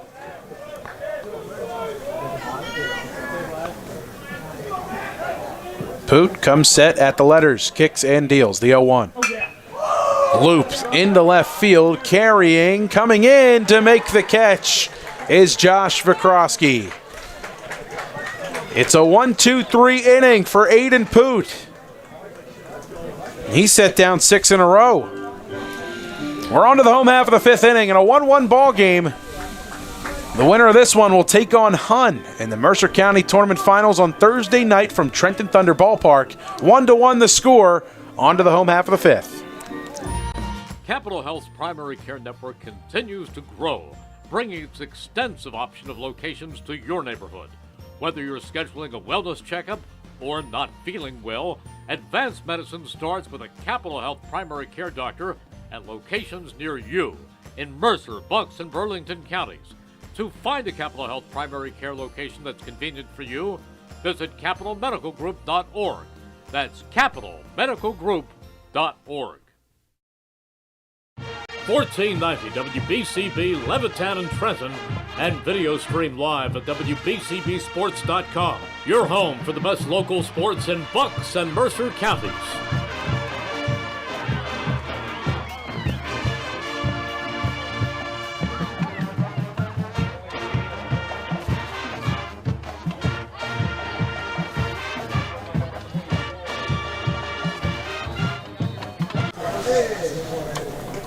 Spring is here, and it's time to view the world through Jammer Doors and Windows, a family-owned and operated local business since Babe Ruth started playing for the Yankees in 1920. And today, Jammer continues to SWAT home run sales service and installation of garage doors and openers, entry doors, patio doors. You name the door and window, I bet you Jammer has it. Visit Jammer Doors and Windows at their Lawrenceville showroom, 2850 Brunswick Pike, Business Route 1 in Lawrenceville. Also in Yardley, PA, at the Yardley Gristmill, 10 North Main Street. On to the home half of the 5th. 8-9-1 for the Cardinals. Still knotted up at 1 apiece. A run across for each team in the first inning, but since then a whole lot of zeros on the scoreboard. Yeah, this is what we expected. We said this was going to be a low-scoring game. First pitch curveball hits Vikrosky, and he's aboard. All right. And we said you had to take advantage of your breaks. Both teams did that in the first inning. So here is Drew Dobkin batting in the 9th hole, and behind the dish tonight. Bet like he your has last been all season. quesadilla, pal, that this is going to be a bunt. He does bunt. Back to the mound. Confusion. Lino falls. Worse holds the bag. Wow. Wow, we're saving a lot of trouble there. What a great play. You're right, there was some confusion, and when they finally made the throw, it was rushed. Worst bailed everybody out on that one, but a heck of a bunt by Drew Dobkin to get the runner over. 2-3 put out. Vikrosky on second, and the lineup now turns over. Here's the leadoff man, Robert Kelly. One away and a runner in scoring position for Kelly. Vikrosky dives back into second. Welsh wanted to take a peek at him. Kelly 1 for 2. He's been aboard twice. Reached on an error in the first. Fastball up and outside. 1 ball and no strikes. Well, Lawrence would love to take advantage of this. You got a man on second, 1 out, and the top of your order up. But we have seen these two pitchers. I mean, you got two of the best hitting teams around, and both these pitchers are just dealing. Welsh set the 1-0. Hit him. Ooh. Fastball ran in and caught Kelly. First and second, 1 out. Here comes Deacon Moore. I'm sure Kelly probably wants to say, couldn't you just intentionally walk me like you did with, like we did? Kelly reaches base in probably the most painful way possible. First and second, both aboard via the hit by pitch. And out to the mound, a pitching conference for the Allentown Redbirds. Deacon Moore to the plate. He's 0 for 2 tonight, a couple of groundouts. Bunted back to the pitcher, was retired, and then grounded out to short his last time up in the third. I guess they're trying to figure out all the situations here, what to look out for. And Deacon Moore capable of doing a number of things at the plate. We've seen him get the bunt down successfully, but he really is a tremendous contact hitter in this lineup, and thus you see him at the top of the lineup, pretty much where he's been all season in that 2 spot. Center fielder, Moore. Moore from the left side. Third time tonight. He's 0 for 2 so far. 2 aboard and 1 down. Kelly's on first, Vikrosky on second. Deacon Moore, by the way, another sophomore. This lineup is crawling with sophomores. Welsh's curveball misses just a bit low and outside. 1 ball, no strikes to Deacon. And like you said, at the top of the lineup, Teak Toto, a grizzled veteran, batting third. He's a junior. 2 balls and no strikes to Deacon Moore. Well, this is crunch time. Got to come in with a strike, but not too good. 2-0. Driven towards the gap, and that one's in for a hit. Being waved around third, Vikrosky. The throw. They got him at home! Oh, man. Sweeney's throw took him up the line. Lino puts the tag on. We're still tied at 1. Absolutely amazing. Yeah, the throw was offline, way up the line, but Vikrosky didn't get around quick enough, and he was right where the ball was when it was caught, and just a great play by Lino to lean out. Lino leaned in and got him. That's an amazing play right there. A strike fired in from center field. Not necessarily on line, but lined up enough to meet the sprinting Vikrosky up the third base line to apply the tag. That is a massive out, number 2. Runners at second and third. Now they're loaded after the intentional walk to Teak Toto. And this is Kellen Moore coming to the plate. Yeah, he came in with a fat one, and Deacon Moore knew what to do with it, but I'll tell you, what a play. What a play indeed. Because, yeah, the throw, it was almost like a bad throw turned into a good thing.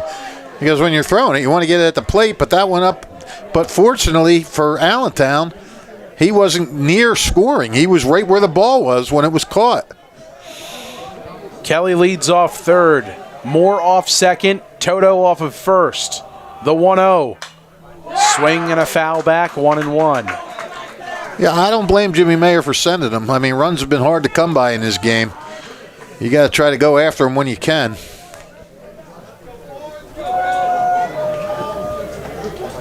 A little bit of everything here from Veterans Park at Bob DeMeo Field.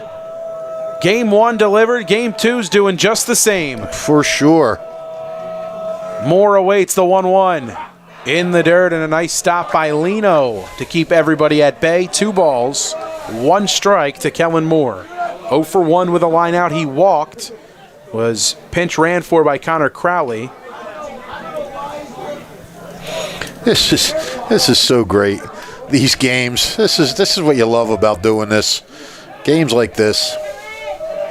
2-1. Rifled well low, almost in the dirt. Well, pressure is on Welsh now, big time. Not sure what Jimmy Mayer's asking. Mayer having a brief word with Kellen Moore, and Lino taking advantage, heading out to Tim Welsh. A man on every base. A run saved from the great throw from the future Rutgers Scarlet Knight, Jack Sweeney, on a line to Anthony Lino as they mowed down Josh Vikrosky on the base paths. It's still a 1-1 ball game. 2 away, bases loaded, home half of the 5th. A 3-1 count to Moore. The pitch. Outside, gets away from him for ball 4. Kelly will score. It's a 2-1 Lawrence lead. Well, and that's always the, when you intentionally walk somebody to load the bases, that's obviously always the gamble. You can't walk a guy. There's no place to put him. And, it hurt Allentown there. Antonio DiMaggio is going to come in to play right field for the Redbirds. Chris Whalen will come in from right field, and he will take the baseball from Coach Brian Nice. Tim Welsh's line not officially closed, but his day is done. 4 2/3 innings of work. The bases are still loaded. 1 across in the inning. It's a 2-1 Lawrence lead, a pitching change on the mound when we return from Bob DeMeo Field. This is Merrill Reese reminding you that Haldeman Ford Subaru on Route 33 in Hamilton Township is more than just a great place to purchase a new Ford Subaru or pre-owned car or truck. Their collision and service centers services all makes and models and specializes in fleet service. Haldeman's Collision Center is renowned for their work. It's a state-of-the-art facility, all insurance accepted, free estimates and loaner cars available, and one of the friendliest staffs around. From small dents to major repairs on any make or model, it's Haldeman Ford Subaru Collision Center, Route 33 in Hamilton Township. They're good! Hi, I'm Merrill Reese. Kessel Dermatology has a highly rated and award-winning dermatology team with over 130 years of collective clinical experience. They've been voted as the region's best dermatologist and doctor for 20 consecutive years. Over 1,500 five-star reviews from satisfied patients. Take care of your skin. Schedule an appointment with Kessel Dermatology.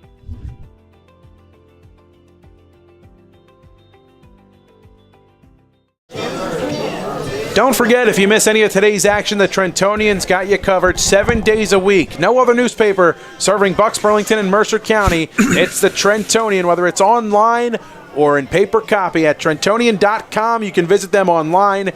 The Trentonian, 7 days a week, the only newspaper serving Bucks, Burlington, and Mercer County. It's the Trentonian. And Thunder Baseball returns for the 2024 season Tuesday, June 4th.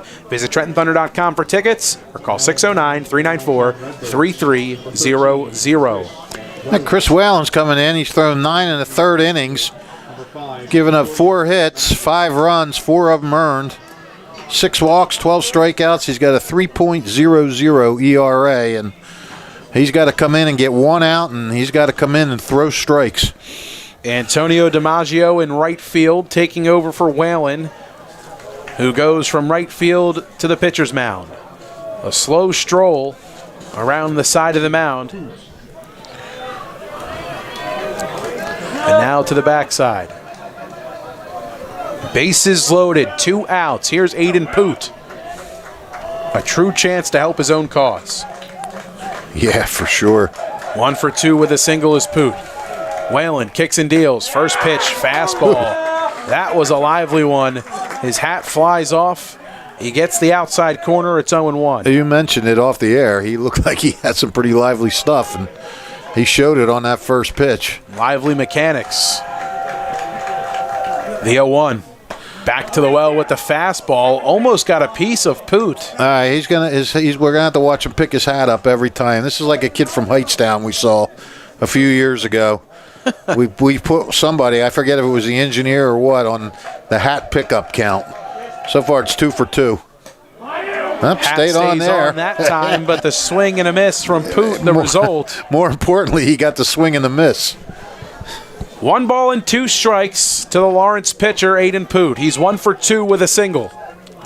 That single came back in the 4th. A long look in from Whalen. Lawrence by a run. The 1-2. Swing and a miss. It gets away. Lino dives, tags home. What a heads-up play by Anthony Lino to know with the bases loaded, there's a force out at the plate on a drop third strike. Wow. 1 run does come across for the Cardinals. They take the lead, but the bases get stranded, loaded. Great job by Chris Whalen to work out of a jam. It's a 2-1 game. The 1-seed Cardinals in front for the time being. On to the 6th here from Veterans Park. Hi, this is Mercer County Prosecutor Angelo Honorfree, and I hope you're enjoying today's game. I'd like to commend today's students for participating in today's event. Being a part of extracurricular activities, whether it's an athletic event, marching in the band, or performing in the school play, or being on the debate team, is good for today's youth. And parents, stay involved in your children's activities and encourage them. An involved parent nurtures your children to accomplish great things. I'm proud to support the youth of Mercer County.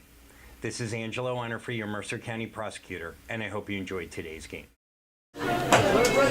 Proud to support today's contests on WBCB or the Italian People's Bakery at 63 Butler Street in Chambersburg. Drive by to smell the homemade bread made daily or have them cater your next party or affair. The Italian People's Bakery at 63 Butler Street is the best place to go for the best hoagies on Sunday afternoon and the finest dessert trays for your special get-together. Make sure you visit them once again, 63 Butler Street in Chambersburg. The Italian People's Bakery since 1936. A pitching change on the mound. Aiden Poot's day is done. Robert Kelly now into the ball game, and I believe Poot now out in center field. He'll take over for Deacon Moore. They'll move Moore. Well, Kelly is their closer. He's the guy they go to late in the game to try to nail it down. So Dan Drizga goes to shortstop. Deacon Moore goes to third. Vikrosky stays in left. Poot goes to center. And, of course, remaining in right is Teak Toto. Kelly, 16 in the third innings, 4 hits, giving up 1 run. It was earned, 6 strikeouts. I'm sorry, 6 walks, 30 strikeouts, hit 2 batters, and 0.43 ERA. So Jimmy Mayer is putting it in the hands of his stopper, or closer. They used to call it a stopper back in the day. I'm dating myself with that. Well, the line on Aiden Poot, 5 innings pitched, 1 run not earned, 1 walk. That was intentionally designed, and 8 strikeouts for the sophomore in his Mercer County Tournament debut. Pretty good. Yeah, I'm not kidding. Robert Kelly into the game from shortstop to the pitcher's mound to start the top of the 6th. Well, 2, 3, and 4 for the Redbirds. Fastball skipped in and stopped. Lively Allentown crowd here behind the backstop. They reacted to Kelly's warm-up pitch that went over the head of Dobkin, and now they reacted to that one. Kelly winds and fires. 1-0. That one locates the outside part of the plate. 1-1. Redbirds down by a run. Looking for a response in the top of the 6th. The 1-1. Sent straight back, fouled off, 1-2.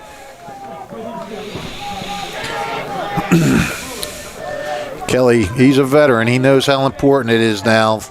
Late innings, close game. Get that leadoff batter. In the dirt. Couldn't hold up the check swing. Drop third strike. Fired down to Kellen Moore from Dobkin. 1 away. Well, we may never see a caught third strike again. That's 2 in a row. Here's Jack Sweeney. Still 0 for 0, I guess, on the night. The sac fly, his first at-bat that brought home a run, and the intentional walk in the third. And you got to pitch uber careful to this guy. A whole lot of pop in his bat. Heading to Rutgers, and a whole lot of potential for him. You know, just a summer ago, had the pleasure of calling Rutgers' all-time home run record leader and Chris Brito for the Trenton Thunder. He played in the first half, and now with the Kansas City Royals, broke Todd Frazier's record, 47 home runs on his career. Whoa. Up and inside with a fastball, and that gets a rise out of the Redbird student section. 1 ball, no strikes to Sweeney. Sweeney saw it all the way. He was able to get out of the way in plenty of time, but still, the Redbirds faithful not a fan of that location. No, well, of course not. They're having a good old time. 1-0, swing and a miss. Sweeney was looking to tie it. Might have even gotten a piece of that one as it hits off the glove.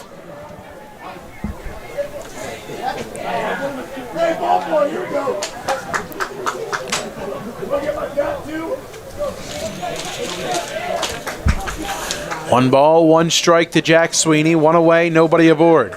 Top of the 6th.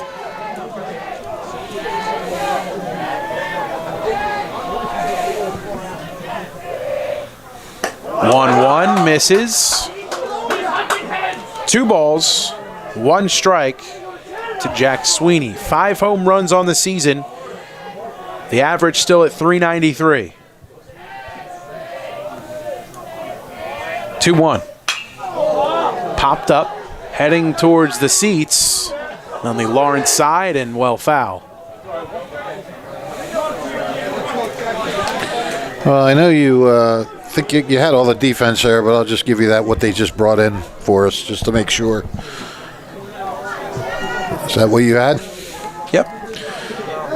You're just flawless, pal. The flawless one. Try my best. 2-2. Up and inside. Count is now full.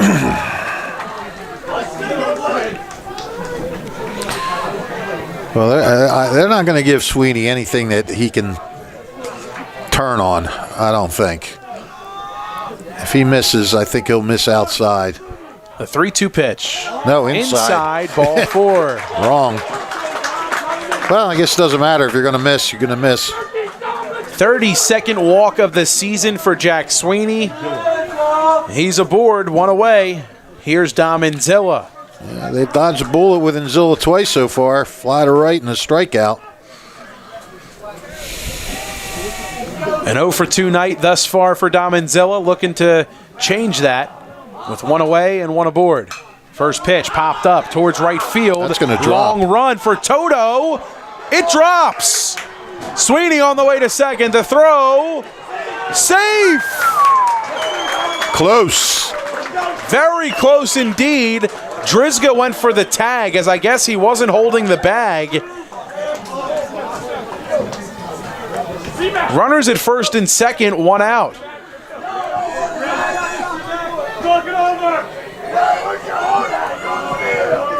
You called it, Fish. You said it was going to drop as soon as you saw it. Toto with a whole lot of room to cover. Yeah. Made a heck of a throw to second base, too. That was accurate, right on the money. Just Sweeney got in just ahead. Jimmy Mayer out to the mound to talk some things over with Robert Kelly and the Cardinals infield. You could just see that off the bat. That wasn't quite high enough for any to get to, and it was headed toward that one area where nobody was going to be able to. Wonder if they call him like the old, instead of Inzilla, they call him Domzilla, like Godzilla. These are just things that run through my mind. I'd bet a considerable amount of money that they definitely do call him that. I would call him that. Why don't we just start calling him that? All right, Domzilla Domzilla. at the plate. Or maybe they call him Godzilla. They could. Nasty curveball from Kelly, dropped in, 0-1. Whalen. Behind 0-1. And Zilla on first. And now Whalen. Oh, what a curveball. Two beautiful breaking balls from the righty, Robert Kelly, in the driver's seat ahead of Chris Whalen. No balls and 2 strikes. Whalen 0 for 2 with a couple of swinging strikeouts. Whalen in a position to help himself now. Kelly's 0-2. Runner on the move for third. Misses outside. Sweeney safe. And Zilla stayed put at first. Yeah, it didn't trail. Now an opportunity for them to do a first to third play of their own. We've seen Lawrence do it a couple of times. Tying run 90 feet away with 1 down. Leading run on first in Dom and Zilla. 1 ball, 2 strikes. 1 down, 2 aboard. A man on each corner. Dobkin gives out the sign to the infield. Cardinals staying at double play depth now. Runner on the move for second. Swing and a miss. The strikeout issued from Kelly to Whalen. It's the 3rd strikeout today on Whalen's line as he goes down swinging. Second punch out for Robert Kelly. 2 away. 2 in scoring position. This is Anthony Lino. Yeah, Lawrence wasn't going to have anything to do with that. Let him get caught in a run down. Lawrence was just saying, let him stay right. Let Sweeney stay right at third. We'll give him the base. Lino is 0 for 2 tonight. He struck out swinging in the second. Lino lined out to third his last time up. Defensive star in the bottom of the 5th. Swings and misses at the curveball from Kelly. Low and in the dirt. No balls. 1 strike to Lino. He's been a part of some big defensive plays tonight, has Lino. Yep. Behind 0-1, the pitch. Up and inside. Kelly doesn't mind coming in tight, does he? 1 ball, 1 strike.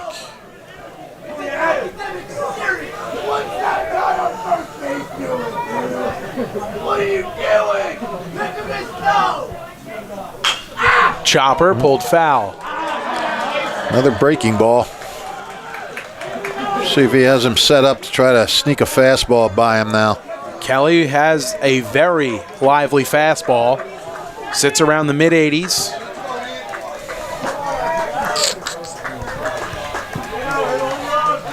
One ball and 2 strikes, 2 aboard, 2 down, the pitch.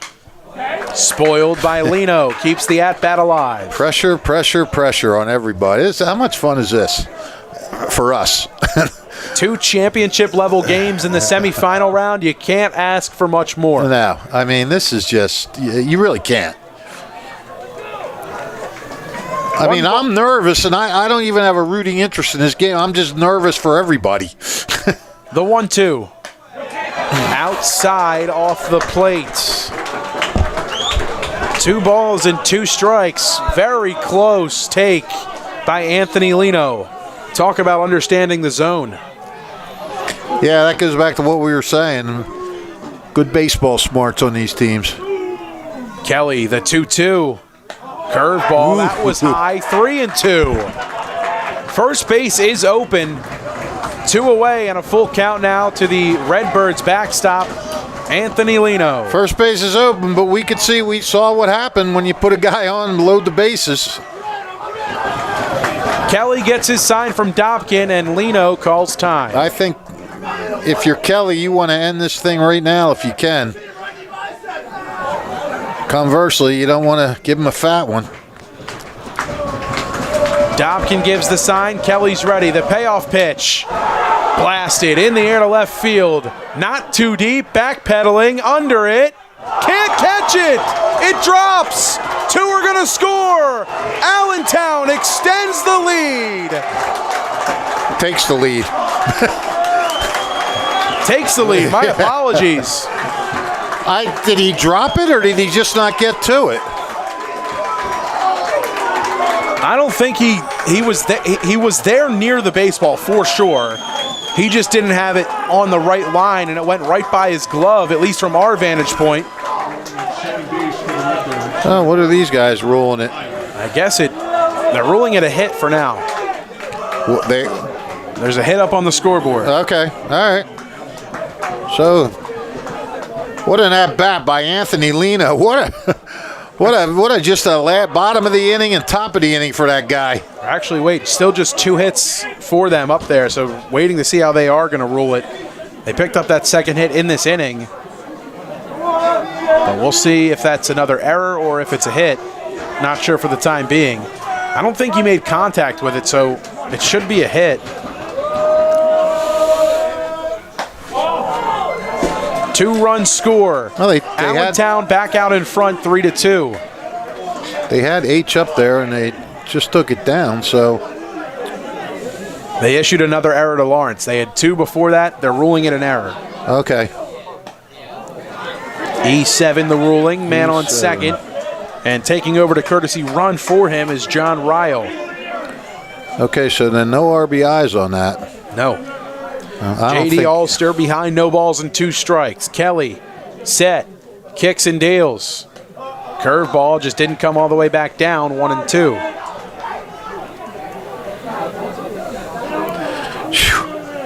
This is crazy. This game is just crazy. The 1-2. High, 2 balls, 2 strikes.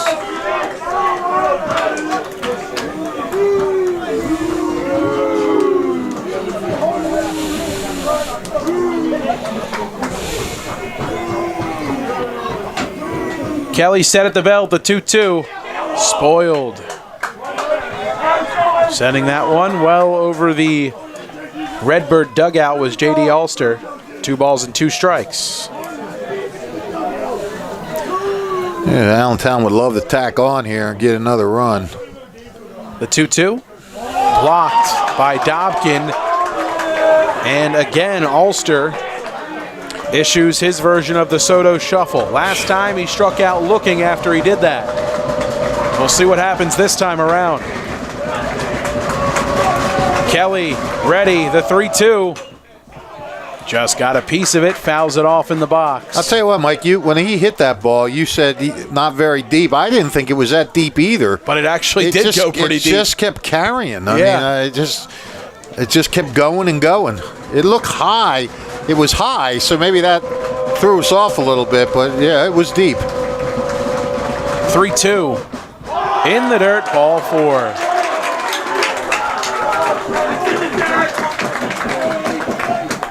Runners at first and second. 2 down for Eddie Worse. First baseman, Eddie Worse. 2 across in the inning for the Redbirds as they take a lead. Regain the lead after jumping out to a 1-0 advantage in their half of the first. Lawrence quickly responded. The Cardinals, that is, took the lead in the 5th. And here in the 6th, they've responded and regained the lead. 3-2 the score. And Eddie Worse behind, no balls, 1 strike after he checks 1 foul straight back behind him. 0 for 2 on the night is Worse. A strikeout looking in the 2nd and grounded out to second his last time up.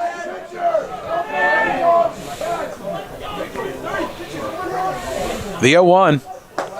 Low and outside. Well, you got to wonder what Robert Kelly's thinking now. I mean, he had Lino down on the count, 1-2. Lino worked it back to, it was full count, right? Yep. Yeah. Fastball that misses high. 2-1.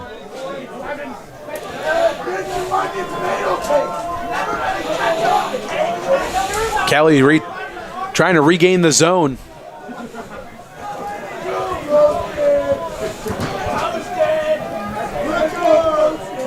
Two 1. Roller, right side. Tough play for Rivera. He has it, shuffles the feet, and fires it in time to get Worse. I don't know if he fired it. He sort of, I don't know if that was a fire. He kind of lobbed that a little bit, but it was in time, so whatever. 2 runs come across for the Redbirds as they jump out in front. 3-2 the score. On to the home half of the 6th inning. Lawrence Cardinals looking for a response. New Jersey is home to the best public schools in the nation. And that didn't happen by accident. It's the result of parents, educators, and communities working together year after year to give our students a world-class education, no matter the challenge. Because parents and educators know that with a shared commitment to our public schools, our children can learn, grow, and thrive. And together, we can keep New Jersey's public schools the best in the nation. Hi, I'm Merrill Reese. Most people diagnosed with skin cancer are not even aware of their cancer. It's important to get a complete skin checkup. Kessel Dermatology offers a vast array of surgical procedures, including Mohs surgery, plus other non-surgical options. Take care of your skin. Schedule an appointment with Kessel Dermatology.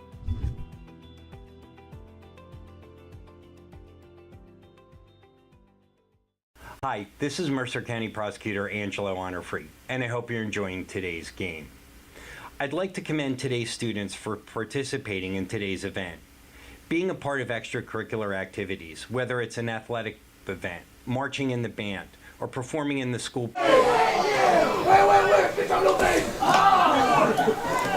Connor Williver, Riley Rivera, and Josh Vikrosky. 6, 7, 8 for the Lawrence Cardinals. Chris Whalen remains in, and he's out there on the mound. The rain continues to fall as it just restarted again not too long ago. Some slightly moist conditions out there on the playing surface. We'll see if that has any effect on how these guys grip the baseball and maybe how they run the base paths as well. Connor Williver, 0 for 2 on the night. He struck out swinging his last time up in the 4th. First up here in the home half of the 6th. Well, you really got to give Allentown credit. They fell behind 2-1 late, getting late in the game. Didn't put their heads down, didn't sulk, came right back, and it's not like they pounded the ball. They had a walk, a single, another walk, and then a drop fly ball. Quickly behind, no balls and 2 strikes is Connor Williver. Whalen dropped in a nasty hook. The 0-2 pitch off the outside part of the plate, 1-2.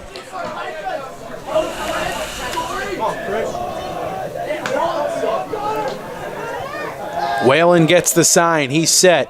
The pitch. Fastball misses high. 2-2.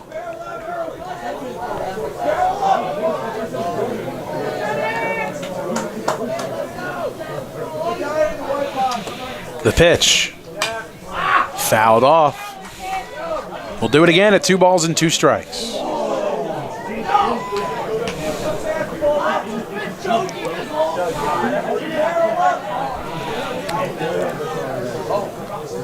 The hat, still an issue here.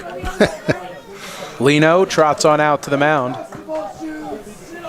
2 balls, 2 strikes the count. Wouldn't you think if your hat flew off, it'd be a little distracting?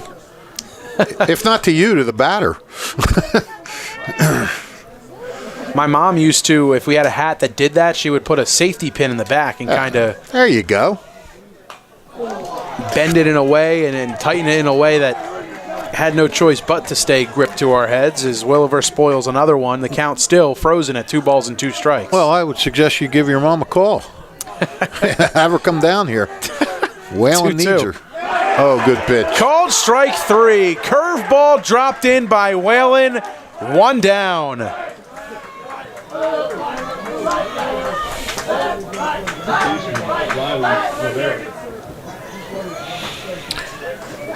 That's a big out to get. You get that first batter when you're up a run, although Robbinsville did that last inning and it didn't work out. Here's Riley Rivera, 1 for 2 on the afternoon, or on the evening, I should say, and a first pitch fastball that he holds his check swing. Afternoon? What, do we have another eclipse? Well, technically it is afternoon, if you want to. Well, that's true. Yeah, I'll give you that. When does it become before noon?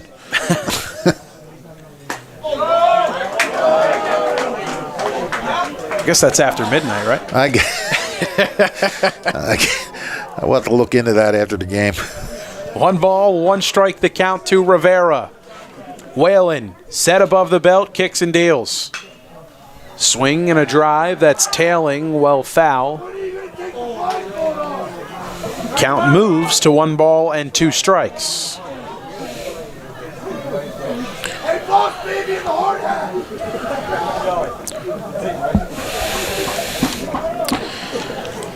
So we have 5 runs in this game. 4 of them are unearned. The 1-2. Chopper right side of the infield. Charging, gloving, firing, and plenty of time. Sharp play over there from Anthony O'Rourke as he makes it look routine. Yep. 2 up, 2 down. Here's Josh Vikrosky. Yeah, and you always just play with a little more pep in your step when you got that lead. You're just getting after balls quicker and everything. Vikrosky hit by a pitch his last time up, was thrown out at home by Jack Sweeney from center field, and in a 1-run game, that's a run that you kind of think back on. Yeah, for sure. Behind, no balls and 1 strike to Whalen. Kicks and deals. Paints the outer black with the heater. Ahead, no balls and 2 strikes is Whalen against Vikrosky. 2 down, nobody aboard. Redbirds leading by a run. Home half of the 6th inning. Whalen set. The 0-2. Fastball that just missed. 1-2.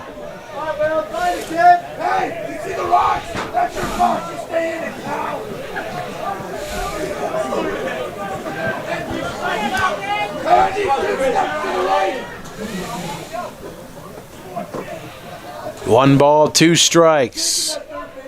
Here it comes. Ooh. Almost got a piece of him, and Thought it did. I did too. Not sure how it didn't. 2 balls and 2 strikes. A new baseball issued to Chris Whalen. Whalen came in for the final out. That was back in the 5th inning. He's pitched a full inning to this point, picking up that 3rd and the 2/3 in this one. Called strike 3 on the outside corner. Whalen freezes Vikrosky with the off speed, and that'll do it for the 6th. A backwards K, 2 in the inning from Whalen. He's got 3 on the night. We're through 6 innings in the MCT semifinals. 3-2, Allentown in front, on to the 7th. Hi, I'm Merrill Reese. Kessel Dermatology offers top-of-the-line medical-grade skincare products manufactured in the USA. They're tested and developed by a team of board-certified dermatology experts, and they come with a 30-day money-back guarantee. Take care of your skin. Schedule an appointment with Kessel Dermatology.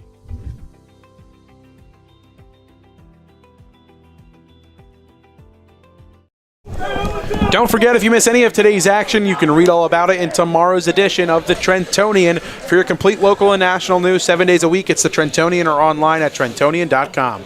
The only newspaper serving Bucks, Burlington, and Mercer County 7 days a week. It's the Trentonian. On to the 7th. Robert Kelly remains in the game for the Lawrence Cardinals as they still trail 3-2. The Redbirds, the 4 seed, looking for some insurance before they head to the bottom half of the inning. Still ahead by a run, as we mentioned. And if you're just joining us alongside the Mercer County Hall of Famer Rich Fisher, my name is Mike Warren. Gus Barber producing today's stream. Jordan Hirsch doing tremendous camera work for us during both of our games today on this doubleheader coverage here from Veterans Park at DeMayo Field. And it's been a great afternoon. We were just discussing, and a great evening now, just discussing off the air how great both of these games have been and how it's been quite some time since we've had 2 championship-level performances in the semifinal round. Rich Fisher, your thoughts? Well, I mean, yeah, and look, they haven't been great games in terms of performance, so to speak, but as far as back-and-forth play and big plays and clutch hits, and some bad plays mixed in there. It's as exciting as 2 games for a berth in the county finals as you can possibly get. J.C. LaCara will lead things off. 9-1-2 for the Redbirds. LaCara hitting in the place of O'Rourke. Swings and fouls that one off his foot. No balls, 1 strike. LaCara hitting in place of Anthony O'Rourke, who was 0 for 2 with a pair of strikeouts, 1 swinging, 1 looking.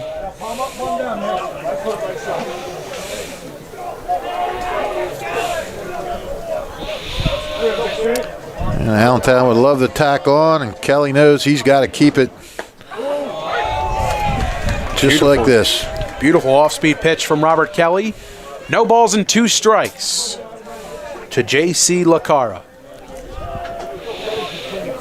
Kelly winds and fires. Fastball that just missed. Tough to say where. Dobkin turns around and asks exactly where, and maybe just a little too high. The count at 1-2. Kelly gets his sign from Dobkin.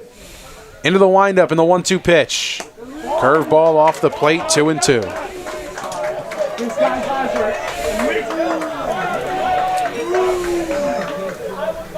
Two across in the 6th inning for the Redbirds.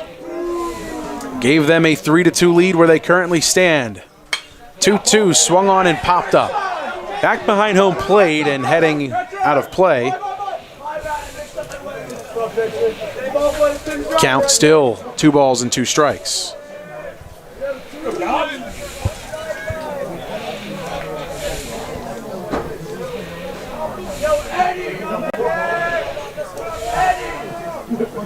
The 2-2. Swing and a tip held on to by Dobkin for out number 1. That'll flip the lineup over. Here's Max Kleins. Kleins is 1 for 3. 1 for 3. A single in the first and a run scored. Reached on an error in the 3rd. Driven on the ground to short. Fired across by Drizga. 2 up, 2 down. That'll bring up Grant Howlett. Toby Mitchell now into left field for the Lawrence Cardinals, taking over for Josh Vikrosky, the senior, now in play.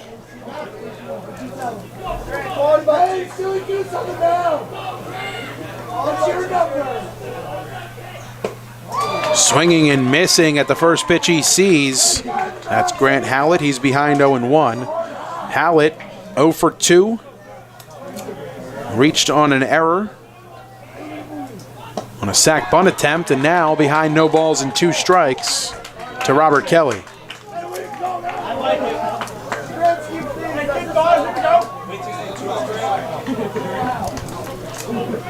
No balls and 2 strikes. The 0-2, well high. 1 ball and 2 strikes. 2 down. Nobody aboard for the Redbirds.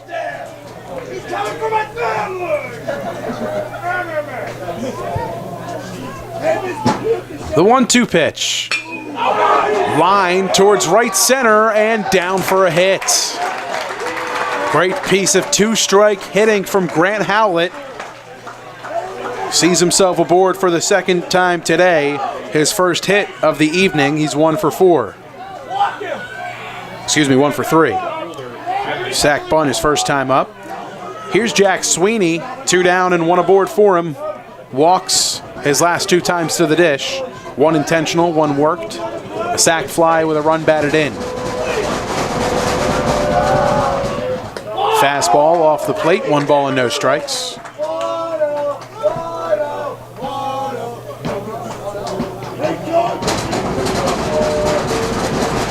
From the stretch, Kelly gets his sign from Dobkin, the 1-0. A high fly ball.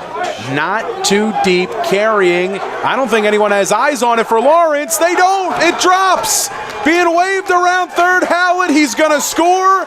It's a 4-2 Allentown lead. Talk about insurance. Sweeney hit a high fly pop-up that nobody could get their sights on.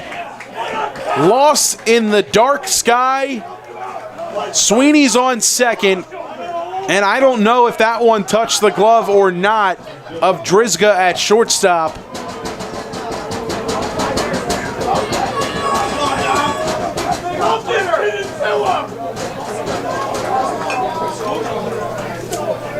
Sweeney's on second. Scoring still waiting to be finalized on that play. The pitch. Blasted to left field. It is out of here. A 2-run bomb from Dom Zilla. Dom Zilla strikes, and the Redbirds' lead grows. It's 5-2.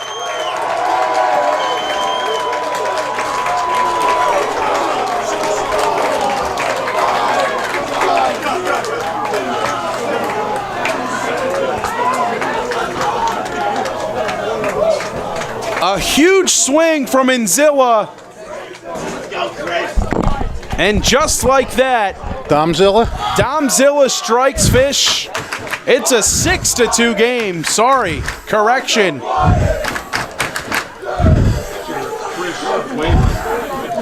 Chris Whalen makes his way to the plate. 2 down and nobody aboard. Well, when I left, there were 2. Base hit in the right field under the diving glove of Kellen Moore, and the inning continues. There were 2 outs and nobody on when I left. What the heck happened? Well, let me tell you. Okay. Howlett hit a single in the right center field. All right. Then Jack Sweeney sent a high fly ball into shallow left field. Nobody got eyes on it. Next thing you know, Drizga's diving. It's finding green grass. Being waved around from first is Grant Howlett. He scores, makes it a 4-2 game.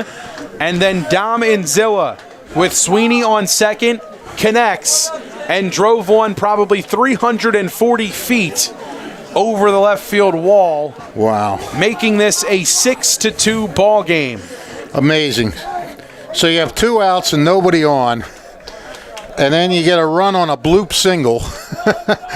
Was it a bloop single or a bloop double? It was a well-hit single into right center field. Oh, I thought you said it was a single that nobody could get. Nobody was going to get to it as it was hit in the right center field gap and dropped in. But for Jack Sweeney, his ball was hit so high that the left fielder and Toby Mitchell never got eyes on it. He had both of his palms to the sky saying, "Where is it?" Drizga didn't see it until it was about 3 feet from the ground, maybe if that, and it dropped into left field. Okay, so it was a single that nobody saw. So it was a ball that should have been caught, but nobody saw it. Nobody saw it. Okay. And in my book, I put it down as a double because Sweeney was hustling out of the box the entire way. By the time the ball hit the ground, he was more than halfway to second. Okay, and Sweeney gets an RBI on that. That he does. All right. Second one of the night for Sweeney. And swinging and missing at the elevated fastball from Kelly. Domzilla caps comes up huge. Runner on first and Chris Whalen. 1-1. Fastball at the knees, 1-2.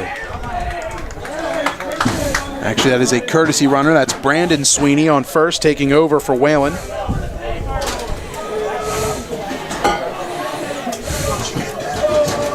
The 1-2. Called strike 3 on the inside corner. Kelly drops in the curveball. He gets Lino looking, but the damage is done. The Redbirds erupt. It's a 6-2 lead as they head to the bottom of the 7th inning. Chris Whalen 3 outs away from the second straight trip to the Mercer County Tournament Finals. The defending champs, the Allentown Redbirds, lead 6-2 on to the bottom of the 7th. Hi, I'm Merrill Reese. Kessel Dermatology is the place for all general dermatology needs. For acne, rosacea, eczema, psoriasis, hives, warts, and other growths. They have a friendly and courteous staff, and they can usually offer appointments within 24 hours for emergencies. Take care of your skin. Schedule an appointment with Kessel Dermatology.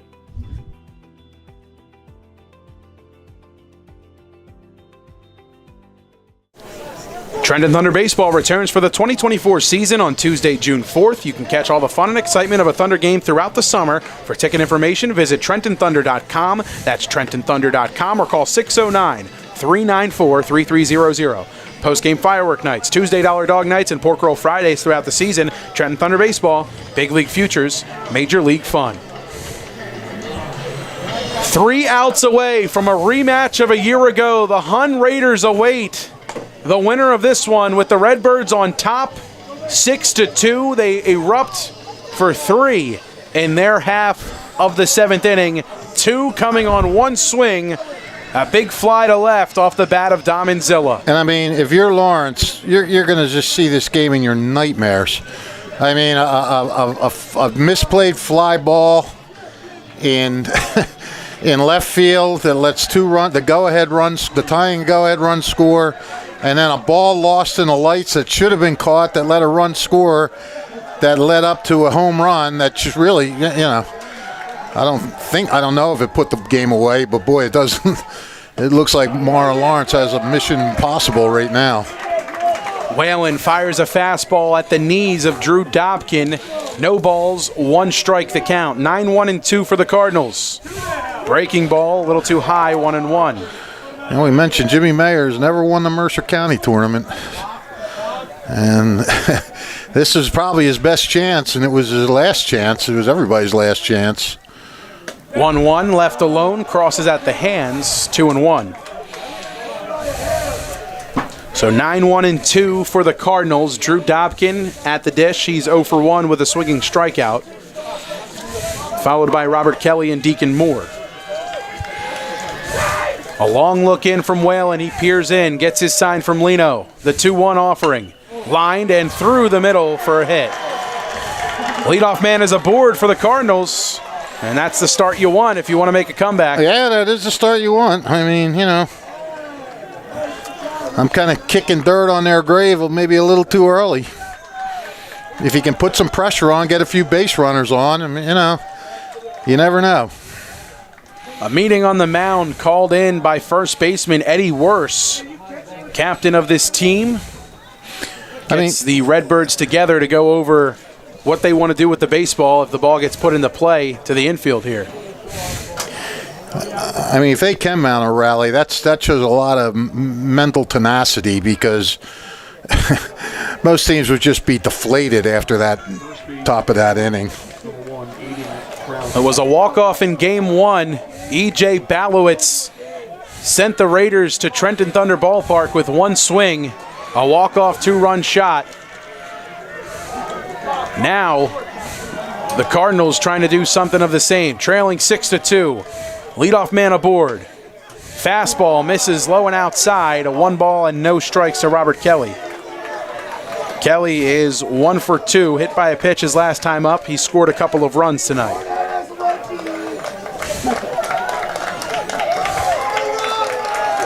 One-0. At the knees. Count even at 1.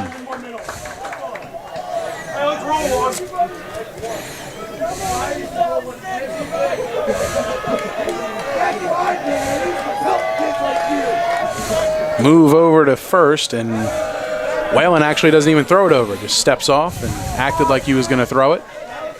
Count still 1-1 to Robert Kelly. Dobkin. Driven towards right field on a line and down for a hit. It's actually Connor Crowley on the, let's get that right name for you. Aiden Crowley on the base paths out there. He's on second. And now on first, Robert Kelly, first 2 aboard, back-to-back singles to start the home half of the 7th. And that's just, it's impressive that these guys aren't just rolling over. They're showing some fight, showing some spunk. Deacon Moore from the left side, first pitch to him, called strike at the knees. Moore is 1 for 3. He singled his last time up in the 5th. Was stranded at third. Actually, he didn't even have a sacrifice in the first inning. So he's 1 for 2. 1 for 2, my apologies. The pitch. Missing.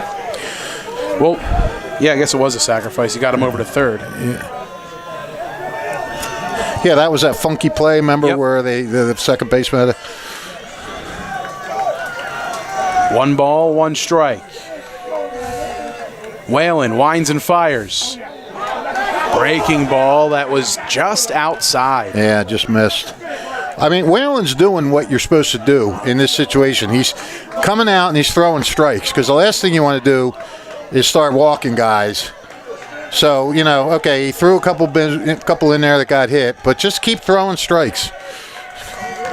2-1.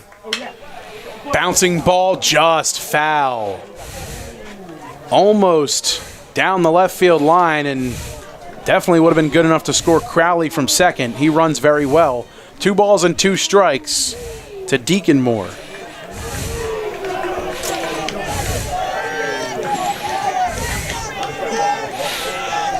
Kelly off of first, Crowley off of second. Inzilla trying to keep him close. The 2-2 almost got him inside. Full count. 3 balls, 2 strikes to Deacon Moore. Started this game in left field, now over at third base.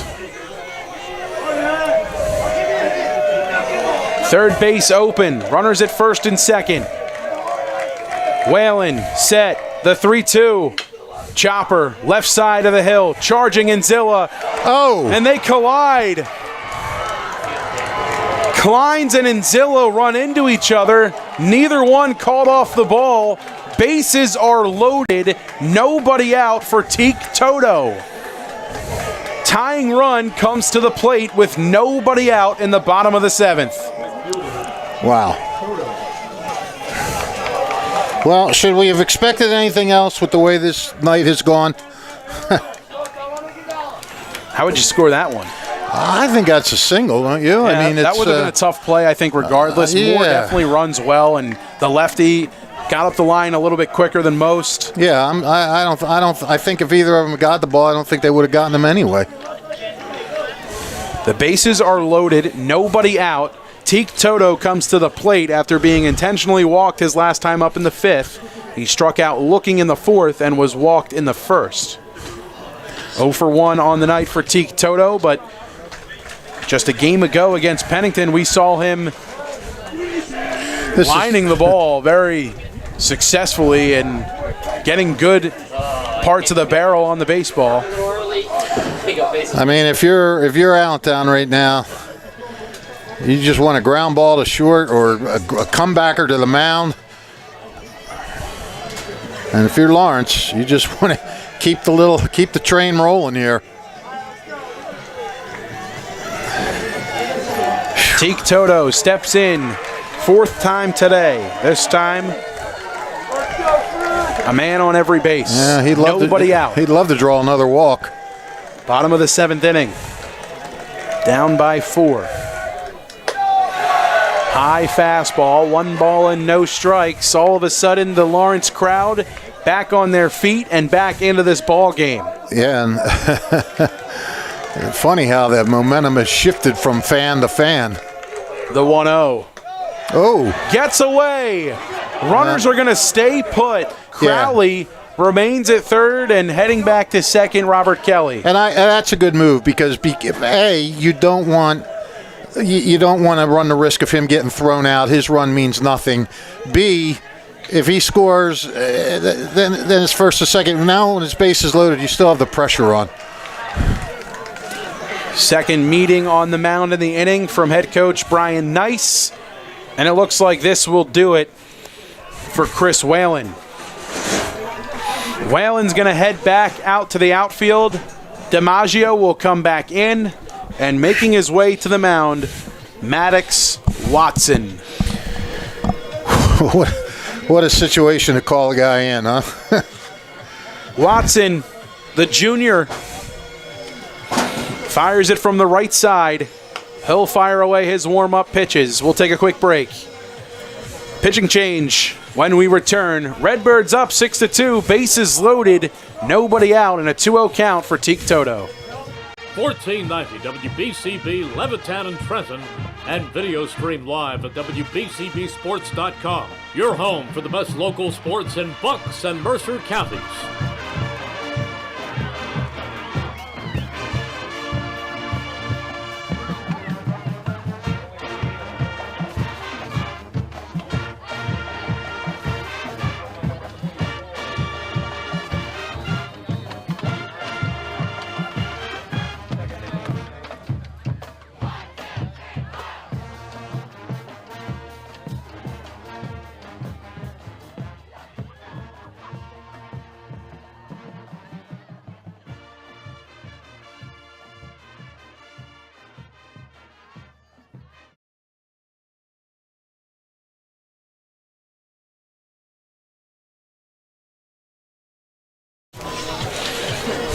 The junior right-hander, Maddox Watson, from the pen into the game. Chris Whalen goes to right field, and Antonio DiMaggio comes out of the game.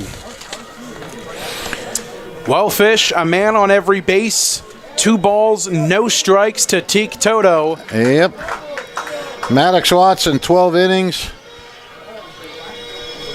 12 innings pitched, 15 hits, 9 runs, 7 earned. 4 walks, 6 strikeouts, a 4.08 ERA. And as you said, he inherits a 2-0 count. I mean, why should we be surprised with the way this night has played out? Watson's first pitch, a breaking ball that misses. 3 balls, no strikes.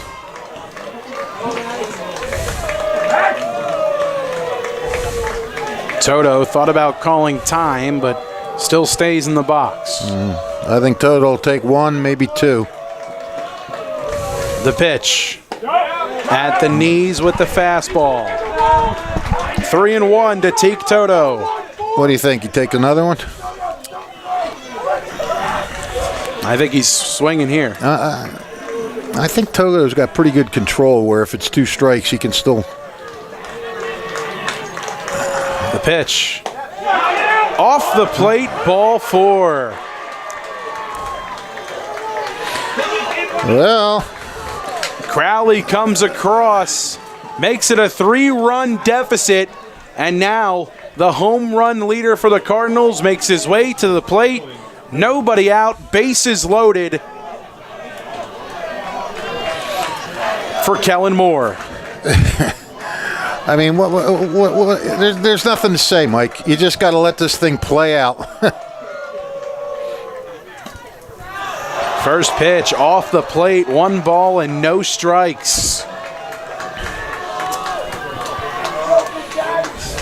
All of a sudden, Allentown fans, a slight hush. The Cardinals fans, a raucous occasion on their side. Allentown just needs an out. It needs to get an out. If that means giving up a run, you know, that's fine. You want to get an out just to restore some order here. 2-0 to Kellen Moore. Runners get their leads off every base. The pitch. A healthy swing and a miss. Moore had some bad intentions for that baseball. Yeah, Moore was trying to make it a second walk-off of the night. 2 balls and 1 strike. That's the one thing you got to do, Mike, as a hitter. Don't try to end this thing all at once. You just keep getting, just get on or get hits. Keep the pressure on.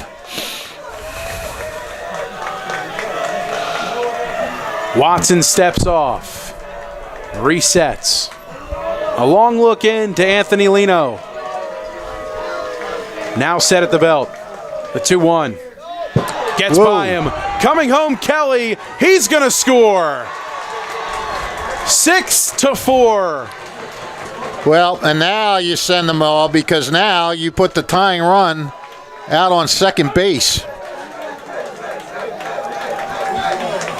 The tying run on second. The winning run at the plate. I mean, nobody out and a 3-1 count to Kellen Moore. First base is open. Aiden Poot scheduled to be up next. He is in the on-deck circle. The 3-1 pitch popped up. Shallow infield. Kleins calls it. Can't catch it! Oh, no. Wow, what is going on with the balls up in the air today, Michael? That's about the third or fourth misplay we've seen with balls up in the air, be it the infield or the outfield. Now some debate here, as it looked like Kleins touched that ball in foul ground. It was a high fly ball, and I don't think he made contact with it in his glove in the air. The ball bounced on the infield grass and then spun left of the third base line, so tough to really tell. Doesn't look like the umpires are going to talk about it. No. The bases are loaded, and the winning run is on first for Lawrence. Nobody out still. You giving him a single? You have to, because he didn't touch it. I guess. Well, believe it or not, that's the 7th hit of the night for Lawrence.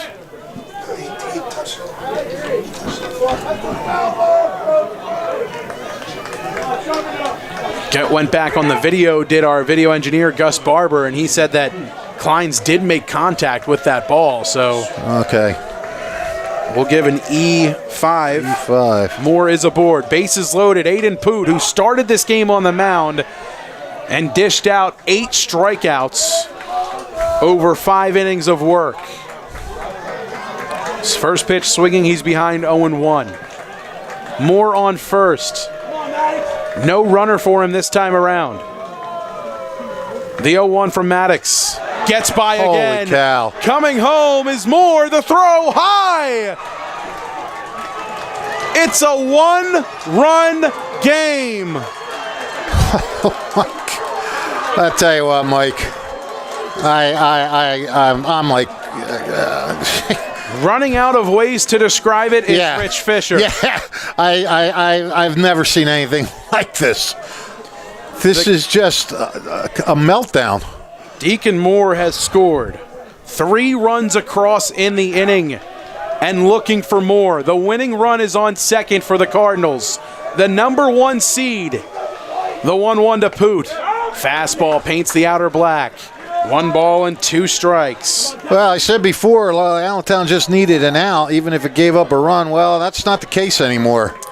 Now you got to get 3 outs and keep that runner at third base if you want to win this game in regulation. 1-2 off the plate with the curve. 2 balls, 2 strikes. 1, 2. What do we have? 3 hits in this? Yeah, 3. First 3 guys got hits, right? They did. Line towards the middle. It is down for a hit. This game's tied. The Cardinals storm all the way back, trailing by 4, entering the final frame.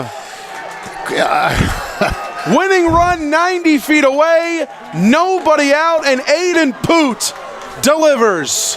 What a debut for the sophomore. Yeah, an MCT debut, yes. This is just remarkable. I mean, I got to tell you though, Lawrence. I said it at the outset when they got a couple hits. Just the fact that they came up and got a couple hits showed that they weren't going to roll over and die. Never did I imagine it would snowball into this. J.D. Alster, the next arm selected by head coach Brian Nice. We're all tied up. It's 6-6. Pitching change on the mound. The Mercer County Tournament semifinals. Well, they're delivering, folks. Don't go anywhere. You won't want to miss this. Capital Health's primary care network continues to grow, bringing its extensive option of locations to your neighborhood. Whether you're scheduling a wellness checkup or not feeling well, advanced medicine starts with a Capital Health primary care doctor at locations near you in Mercer, Bucks, and Burlington counties.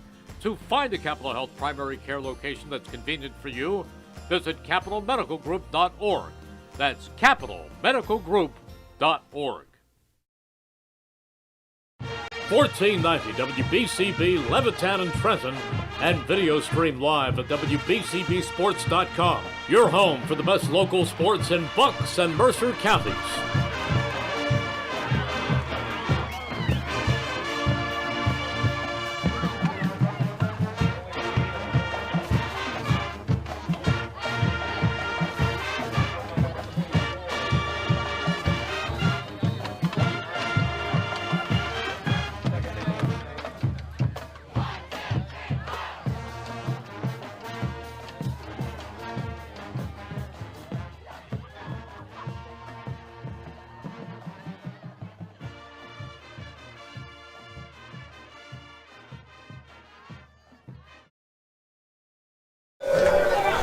J.D. Alster into the game. Well, Williver at the plate.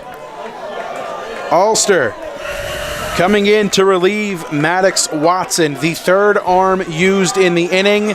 It is an intentional walk to Connor Williver. The bases are now loaded again. yeah, they're going to try and they're going to hope to get the 1-2-3 double play or somehow get the force at home. They're going to bring the infield in. Well, here's Riley Rivera making his way to the plate, fourth time tonight. 1 for 3 so far, singled his first time up. Oh, my goodness. My goodness gracious. It all comes down to this. Riley Rivera, nobody out, bases loaded. Allentown with the infield in, still looking for their first out. It was a 6-2 game when we entered the top of the seventh. Or the bottom, excuse me.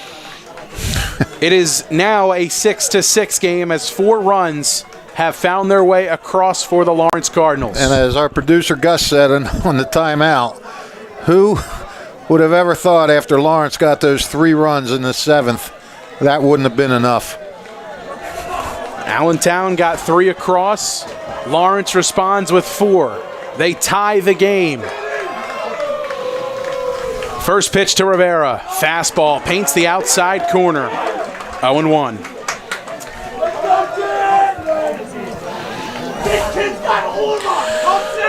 Ah, boy. Rivera, the senior second baseman. Yeah, and you said he had a couple of hits the other day. Had a hit to start the night. One of the biggest moments of his career. In the air, right field, and tailing foul. Yeah, if you get any foul ball, if you have a catchable foul ball in the outfield, don't catch drop, it. Yeah. The count is now no balls, 2 strikes to Riley Rivera. Infield on the grass for the Redbirds, nobody out, and Alster steps off.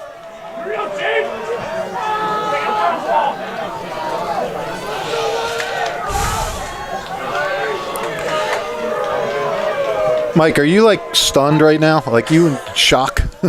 0-2, swung on and fouled.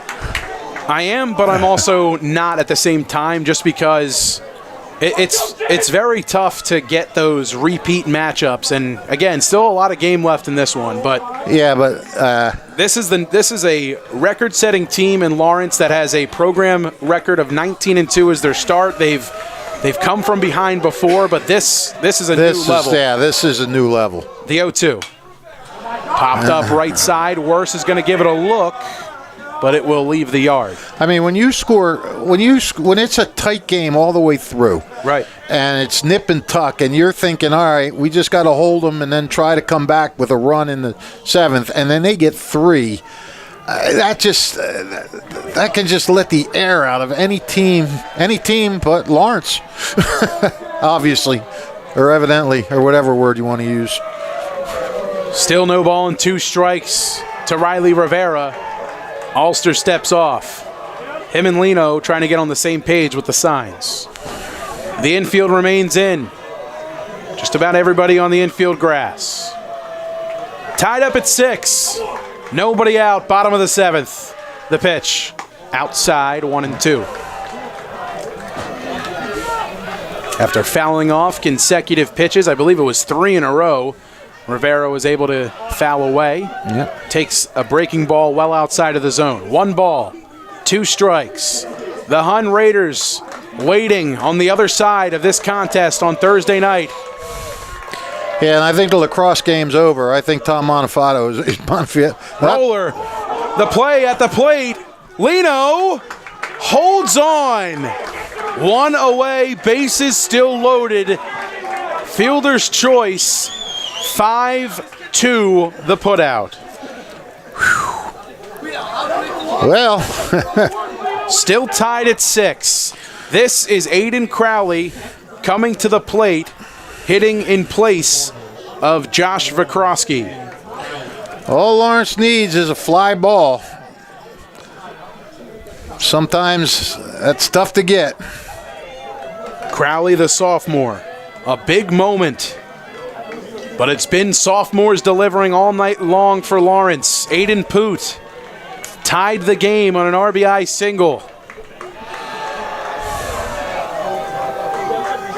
After giving the Cardinals a valiant 5-inning start with 8 strikeouts, the sophomore Aiden Poot delivers in a big way.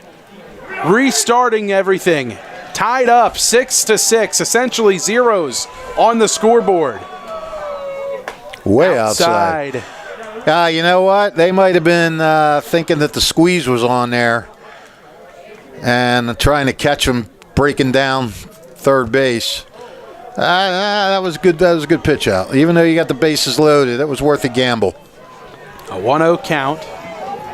Do they try it now? Now that they pitched out? Chess match. Uh-oh. Outside. 2 balls and no strikes. The Cardinals beat Pennington on a walk-off wild pitch. Well, they gotten 2 runs tonight on the wild pitch. That's right. In this 7th inning. Crowley ahead 2-0 against Ulster. The pitch. Low and inside. Oh, man. 3 balls, no strikes. A walk would win the game for Lawrence. All the pressure in the world on Ulster right now. Allentown in desperate need of a strike. Let's see how he can respond.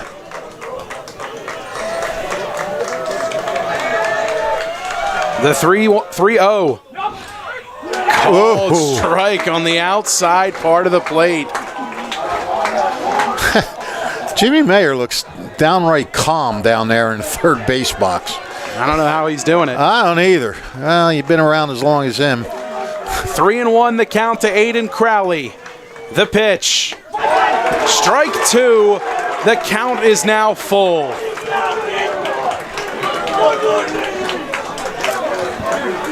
Three balls, 2 strikes. A man on every base and 1 down. 4 across in the inning for the Cardinals. They trailed 6-2 to start the bottom of the 7th. Battling all the way back to even it up. The 3-2. Swing and a foul back. The battle continues between Ulster and Crowley.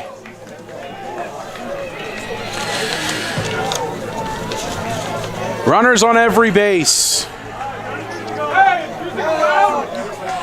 This is just Crowley's 4th at-bat of the year. He does not have a hit. Ulster steps off. 4th at-bat of the year. No hits, 1 walk, been hit by a pitch. Scored 3 times, so what a moment for him. The 3-2. Swing and a miss! That's out number 2. Ulster with a huge celebration. 2 away. Here comes the man that started the inning off with a leadoff single. It's Drew Dobkin. Yep. Well, now everybody drops back. Allentown can just play at a normal level right now. Ulster's fired up. He comes set, first pitch. Fastball off the plate. You don't want to get too fired up. You want to stay within yourself. That looked a lot like the 3-0 offering from Ulster that was called a strike, and the Robbinsville fans thought the same. Allentown. 1-0, excuse me, Allentown. That's okay. It's hard to keep it all straight right now. Yeah, that's right.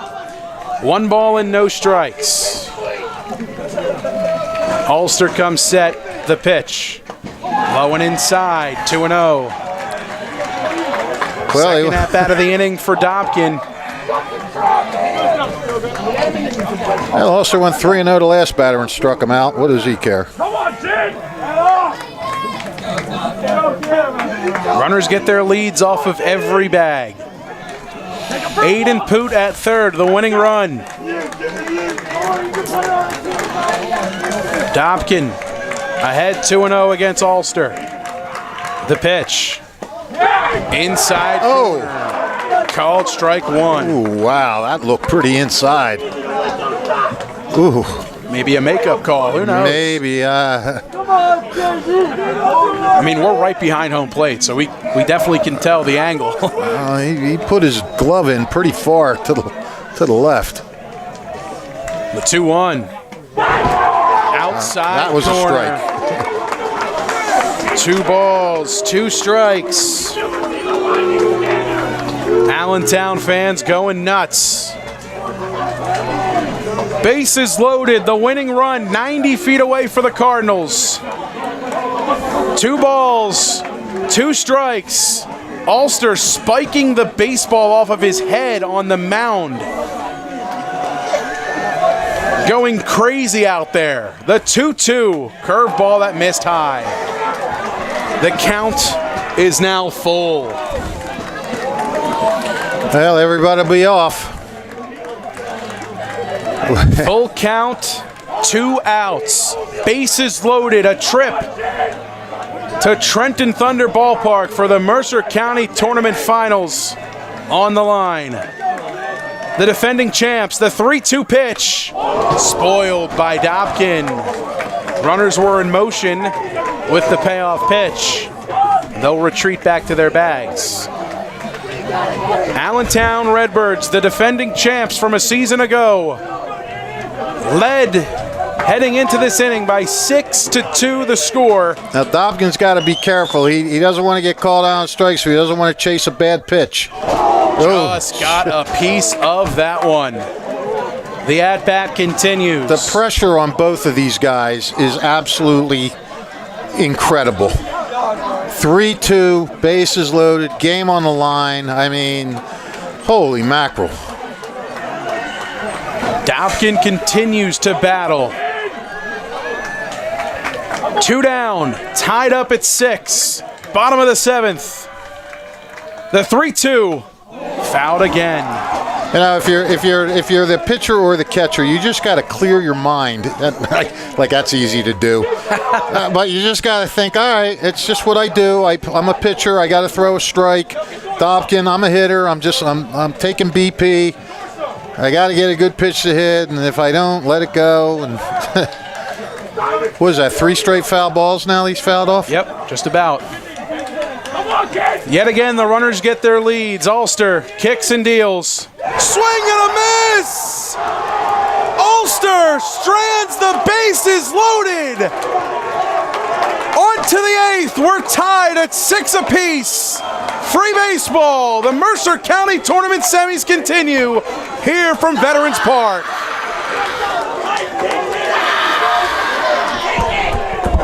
$14.90 WBCB Levittown and Trenton, and video stream live at WBCBsports.com. Your home for the best local sports in Bucks and Mercer counties.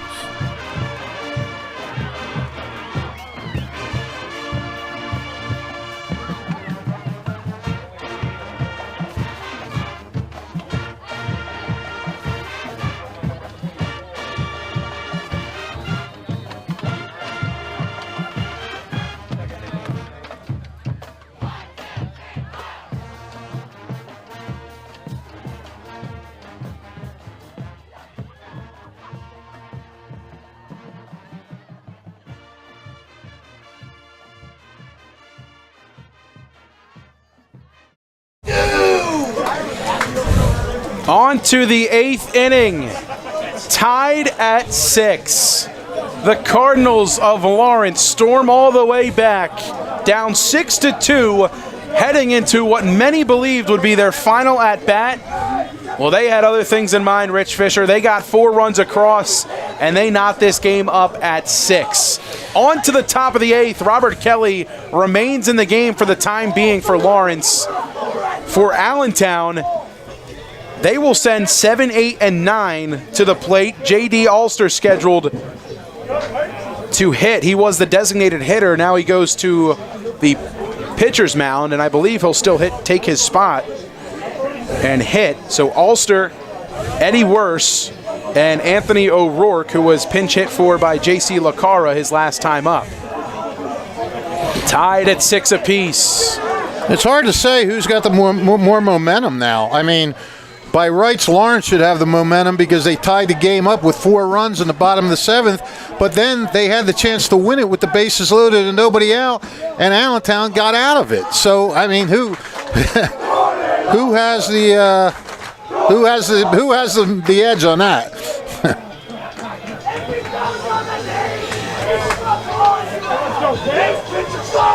This game has had a little bit of everything. Both games have had just about all you can ask for. Home runs, strikeouts, diving catches, or even lack thereof in this one. As the darker it's gotten, the harder it's been able to locate a fly ball for both teams in this game. And the rain coming down definitely doesn't help at all when you go to look up to try and track the ball. You've got a bunch of droplets heading right for your eyeballs. So that definitely doesn't make it easier. Nope. But Robert Kelly remains in the game. He is on the mound. And he will face J.D. Ulster, followed by Eddie Worse and Anthony O'Rourke. 7, 8, 9 for the Redbirds. Well, I tell you what, I had 2 disbeliefs that inning. I couldn't believe that Lawrence tied it. Then I couldn't believe that Lawrence didn't win it. First pitch bunt attempt. Fouled way back. No balls, 1 strike to Ulster. Ulster on the evening, 0 for 2 with a walk. Struck out looking in the 4th. 0-1 from Kelly, and Ulster lunges out at him, doing his best Juan Soto impression.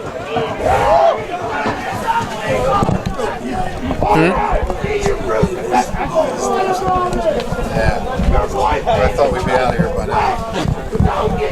On his way out to the mound, Drew Dobkin. And maybe Brian Nice with some words to calm down J.D. Ulster just a little bit. We saw him taking the baseball and just pounding it into his head at one point. And yeah, that was interesting. oh, it's a bold strategy, Cotton. We'll see if it pays off for him. The 1-1, bunt, left side, fielded, thrown, not in time. Head first slide earns him a single. Ulster's aboard to start the 8th. Jimmy Mayer comes roaring out of the dugout.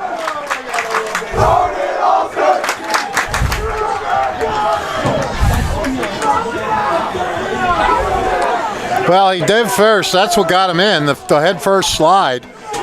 So great hustle there, and now he's going to get pinch run for. Infield single to start the inning for Allentown. Courtesy runner for the pitcher coming in to take over for him. That's Brandon Sweeney.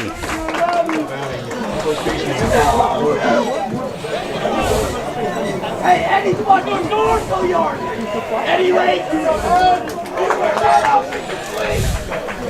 Here's Eddie Worse, 0 for 3, a couple of groundouts to second and a strikeout looking that came back in the second. Worse shows bunt, pulls back, and it goes back to the backstop. Sweeney takes second base easily. He's in scoring position with nobody out. 1 ball and no strikes to Eddie Worse. Talk about a heavyweight fight. One team pounding, the other team pounding back. This is just phenomenal. Kelly takes a peek at second. He's coming home. The 1-0 swung on and missed. elevated fastball got worse to chase. 1 ball and 1 strike. 0 for 3 is Eddie Worst, looking to break that collar. Leading run out on second, the pitch. Back foot breaking ball, couldn't find the zone. 2 balls, 1 strike.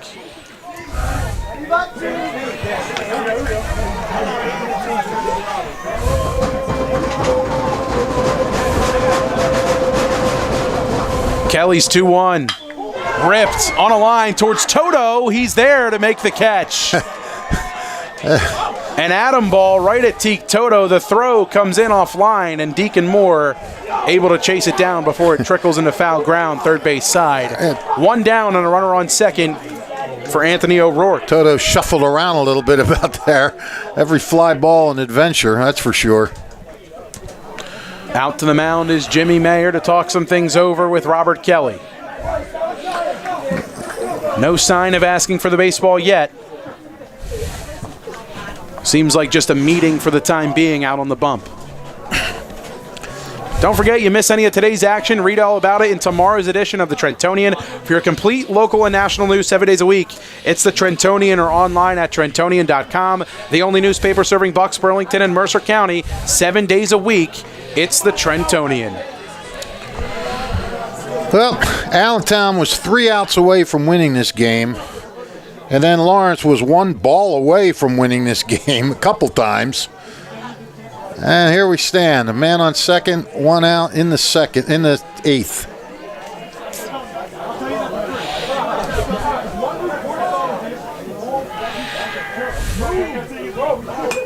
O'Rourke tries to get a bunt down first pitch. Wanted to sneak that one down the third base side. He's behind, no balls and 1 strike.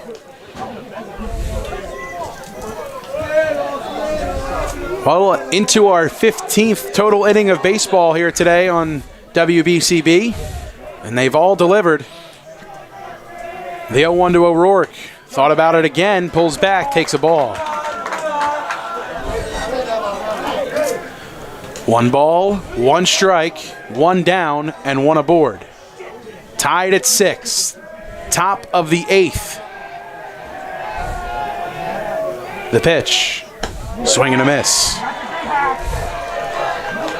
The high heater from Kelly, too much to handle for O'Rourke. In the driver's seat is Robert Kelly, 1 ball and 2 strikes. I'm sure Kelly had to summon up some inner strength after that tough 7th inning, too, to come back out here. Fastball, a little too high, evens the count at 2.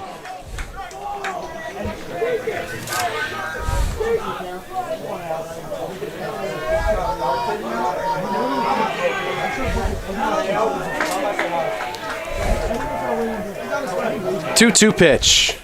Outside. Count is full.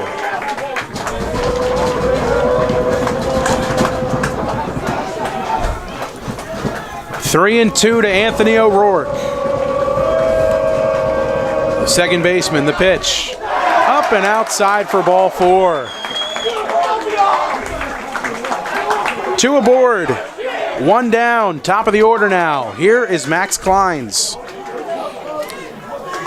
Well, you really, if you're Lawrence, you need to get both of these next 2 guys because you don't want to have to deal with Sweeney. Max Kleins, 1 for 4 on the evening. First pitch to him. Swing and a foul over the Allentown seats. No balls and 1 strike to Kleins.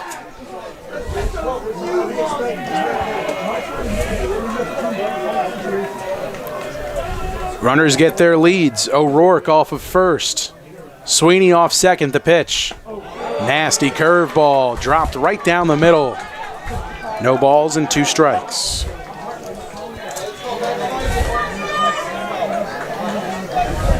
Two aboard and 1 down for Allentown. Looking to regain the lead. 0-2 off the hands, well foul.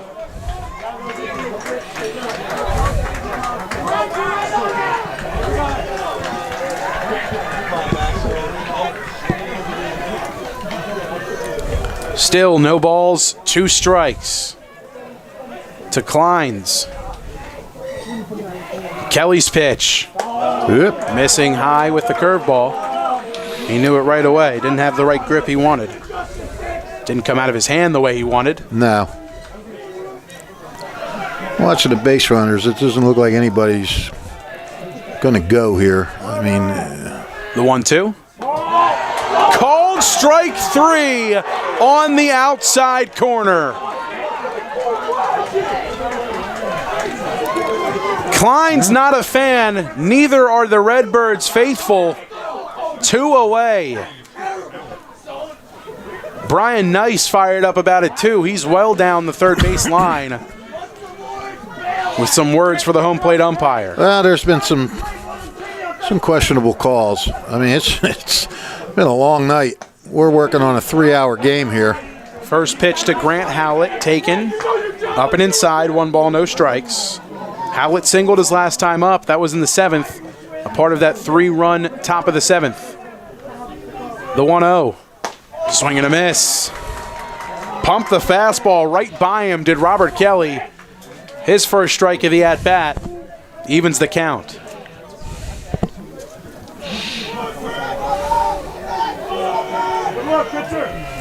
The 1-1. Just off the inside part of the plate. Yeah, there's. He's got a great arm. I wouldn't let someone show me up. 2 balls, 1 strike to Howlett. The pitch. Fouled back.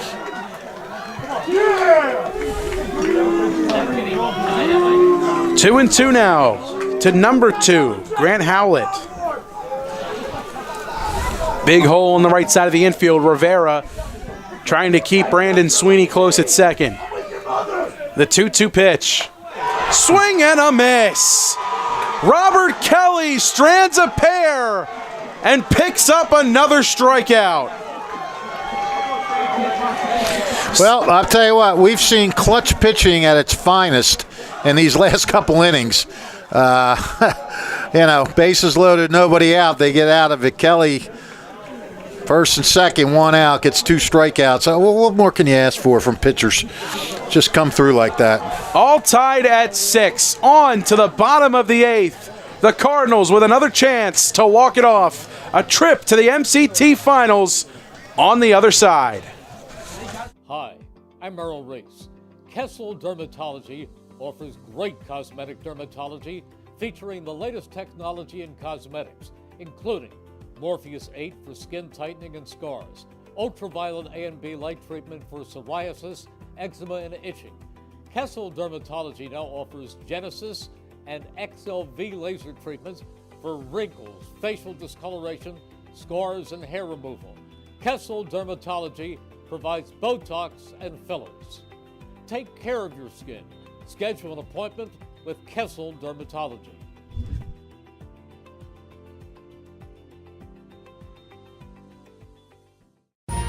Capital Health's primary care network continues to grow, bringing its extensive option of locations to your neighborhood. Whether you're scheduling a wellness checkup or not feeling well, advanced medicine starts with a Capital Health primary care doctor at locations near you in Mercer, Bucks, and Burlington counties. To find a Capital Health primary care location that's convenient for you, visit capitalmedicalgroup.org. That's capitalmedicalgroup.org. 1490 WBCB Levittown and Trenton, and video stream live at WBCBsports.com. Your home for the best local sports in Bucks and Mercer counties.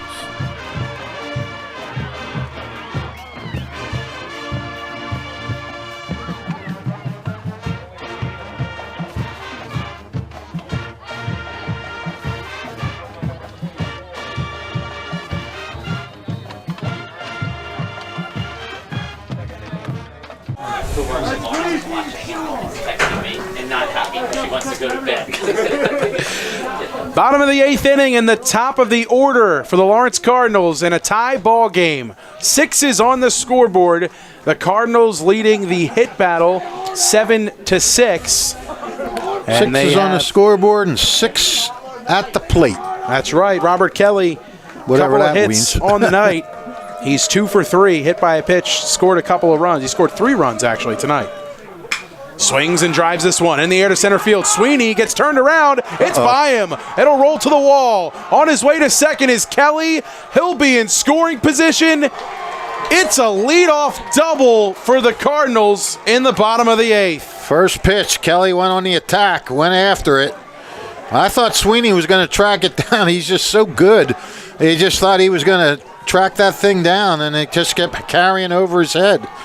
Saw a pitch he could drive, and he did just that. Sweeney got all turned around out there in the outfield, went to his left, our right, and it ended up to our left, his right.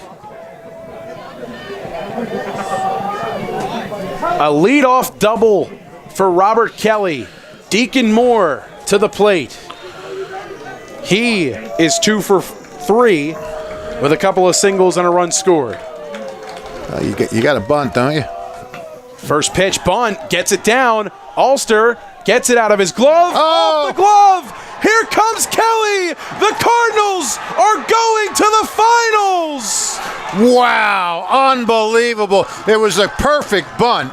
I mean, a perfect bunt to get him over to third.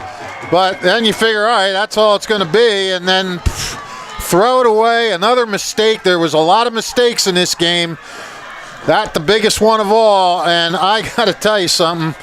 If I go back in my memory bank of 43 years of covering high school baseball, this is going to stick out as one of the wildest ones I have ever seen. Absolutely incredible.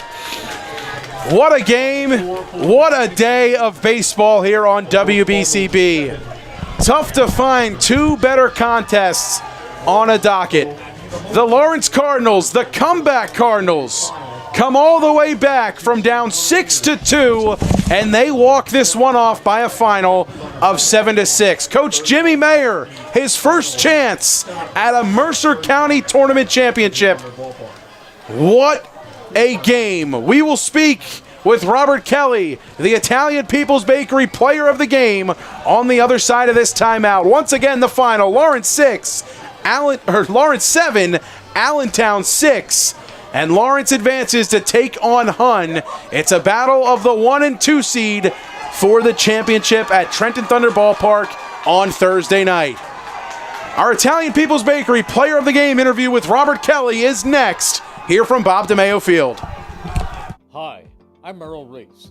Kessel Dermatology has a highly rated and award-winning dermatology team with over 130 years of collective clinical experience. They've been voted as the region's best dermatologist and doctor for 20 consecutive years. Over 1,500 five-star reviews from satisfied patients.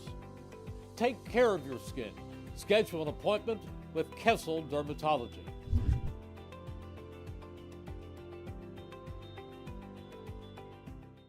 Hi, this is Mercer County Prosecutor Angelo Honorfree, and I hope you're enjoying today's game. I'd like to commend today's students for participating in today's event. Being a part of extracurricular activities, whether it's an athletic event, marching in the band, or performing in the school play, or being on the debate team, is good for today's youth. And parents, stay involved in your children's activities and encourage them. An involved parent nurtures your children to accomplish great things. I'm proud to support the youth of Mercer County. This is Angelo Honorfree, your Mercer County prosecutor, and I hope you enjoyed today's game. New Jersey is home to the best public schools in the nation. And that didn't happen by accident. It's the result of parents, educators, and communities working together year after year to give our students a world-class education, no matter the challenge.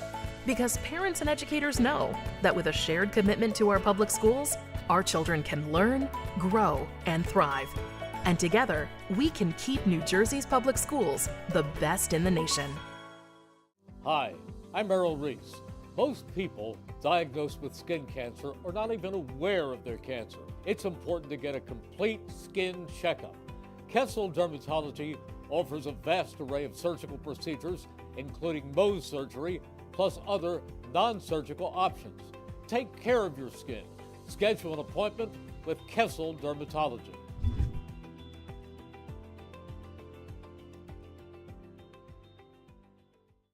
Hi, this is Mercer County Prosecutor Angelo Honorfree, and I hope you're enjoying today's game. I'd like to commend today's students for participating in today's event. Being a part of extracurricular activities, whether it's an athletic event, marching in the band, or performing in the school play, or being on the debate team, is good for today's youth. And parents, stay involved in your children's activities and encourage them. An involved parent nurtures your children to accomplish great things. I'm proud to support the youth of Mercer County. This is Angelo Honorfree, your Mercer County prosecutor, and I hope you enjoyed today's game. Hi, I'm Merrill Reese. Kessel Dermatology offers top-of-the-line medical-grade skincare products manufactured in the USA. They're tested and developed by a team of board-certified dermatology experts, and they come with a 30-day money-back guarantee. Take care of your skin. Schedule an appointment with Kessel Dermatology.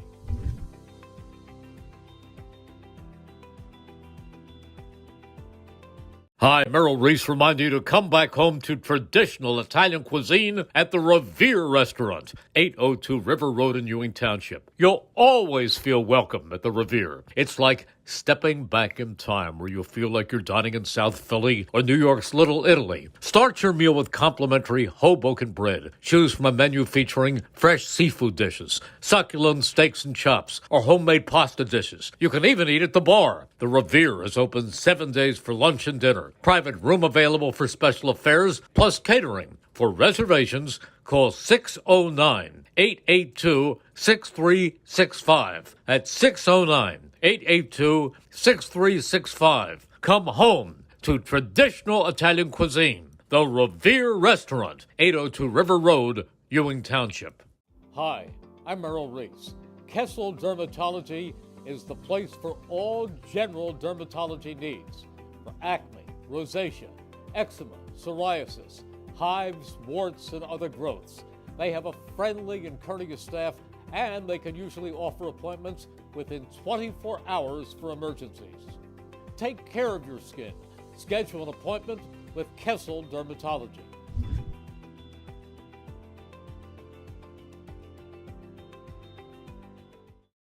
$14.90 WBCB Levittown and Trenton, and video stream live at WBCBsports.com. Your home for the best local sports in Bucks and Mercer counties.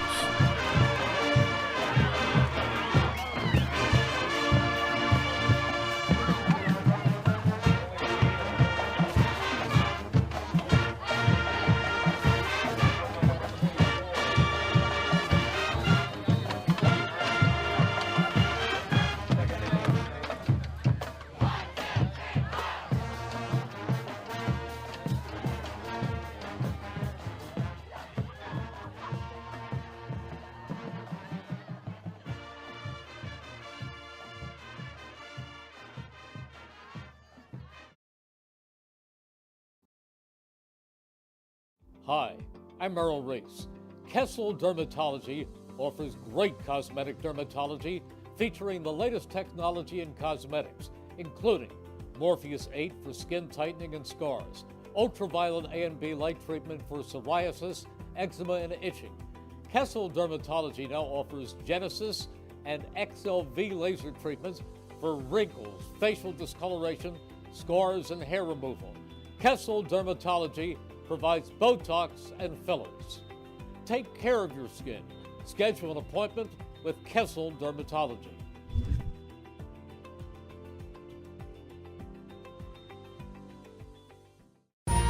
Capital Health's primary care network continues to grow, bringing its extensive option of locations to your neighborhood. Whether you're scheduling a wellness checkup or not feeling well, advanced medicine starts with a Capital Health primary care doctor at locations near you in Mercer, Bucks, and Burlington counties. To find a Capital Health primary care location that's convenient for you, visit capitalmedicalgroup.org. That's capitalmedicalgroup.org. This is Merrill Reese reminding you that Haldeman Ford Subaru on Route 33 in Hamilton Township is more than just a great place to purchase a new Ford Subaru or pre-owned car or truck. Their collision and service center services all makes and models and specializes in fleet service. Haldeman's Collision Center is renowned for their work. It's a state-of-the-art facility, all insurance accepted, free estimates and loaner cars available, and one of the friendliest staffs around. From small dents to major repairs on any make or model, it's Haldeman Ford Subaru Collision Center, Route 33 in Hamilton Township. They're good! Hi, I'm Merrill Reese. Kessel Dermatology has a highly rated and award-winning dermatology team with over 130 years of collective clinical experience.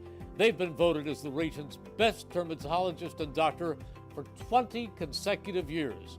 Over 1,500 five-star reviews from satisfied patients. Take care of your skin. Schedule an appointment with Kessel Dermatology.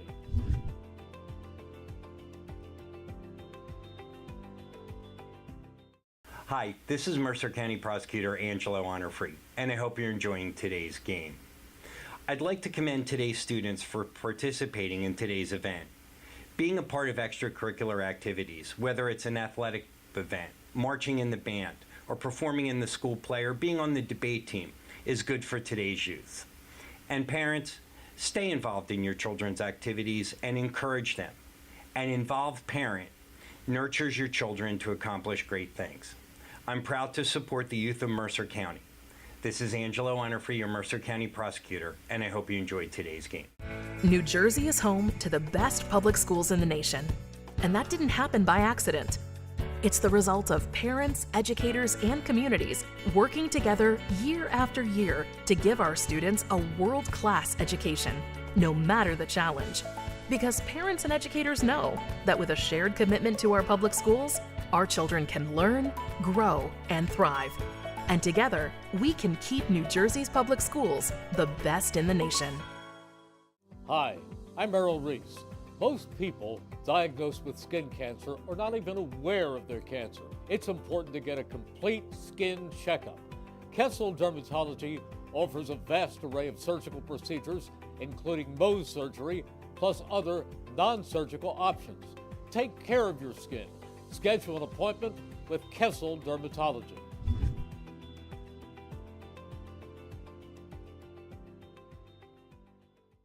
Hi, this is Mercer County Prosecutor Angelo Honorfree, and I hope you're enjoying today's game. I'd like to commend today's students for participating in today's event. Being a part of extracurricular activities, whether it's an athletic event, marching in the band, or performing in the school play, or being on the debate team, is good for today's youth. And parents, stay involved in your children's activities and encourage them. An involved parent nurtures your children to accomplish great things. I'm proud to support the youth of Mercer County. This is Angelo Honorfree, your Mercer County prosecutor, and I hope you enjoyed today's game. Hi, I'm Merrill Reese. Kessel Dermatology offers top-of-the-line medical-grade skincare products manufactured in the USA. They're tested and developed by a team of board-certified dermatology experts, and they come with a 30-day money-back guarantee. Take care of your skin. Schedule an appointment with Kessel Dermatology.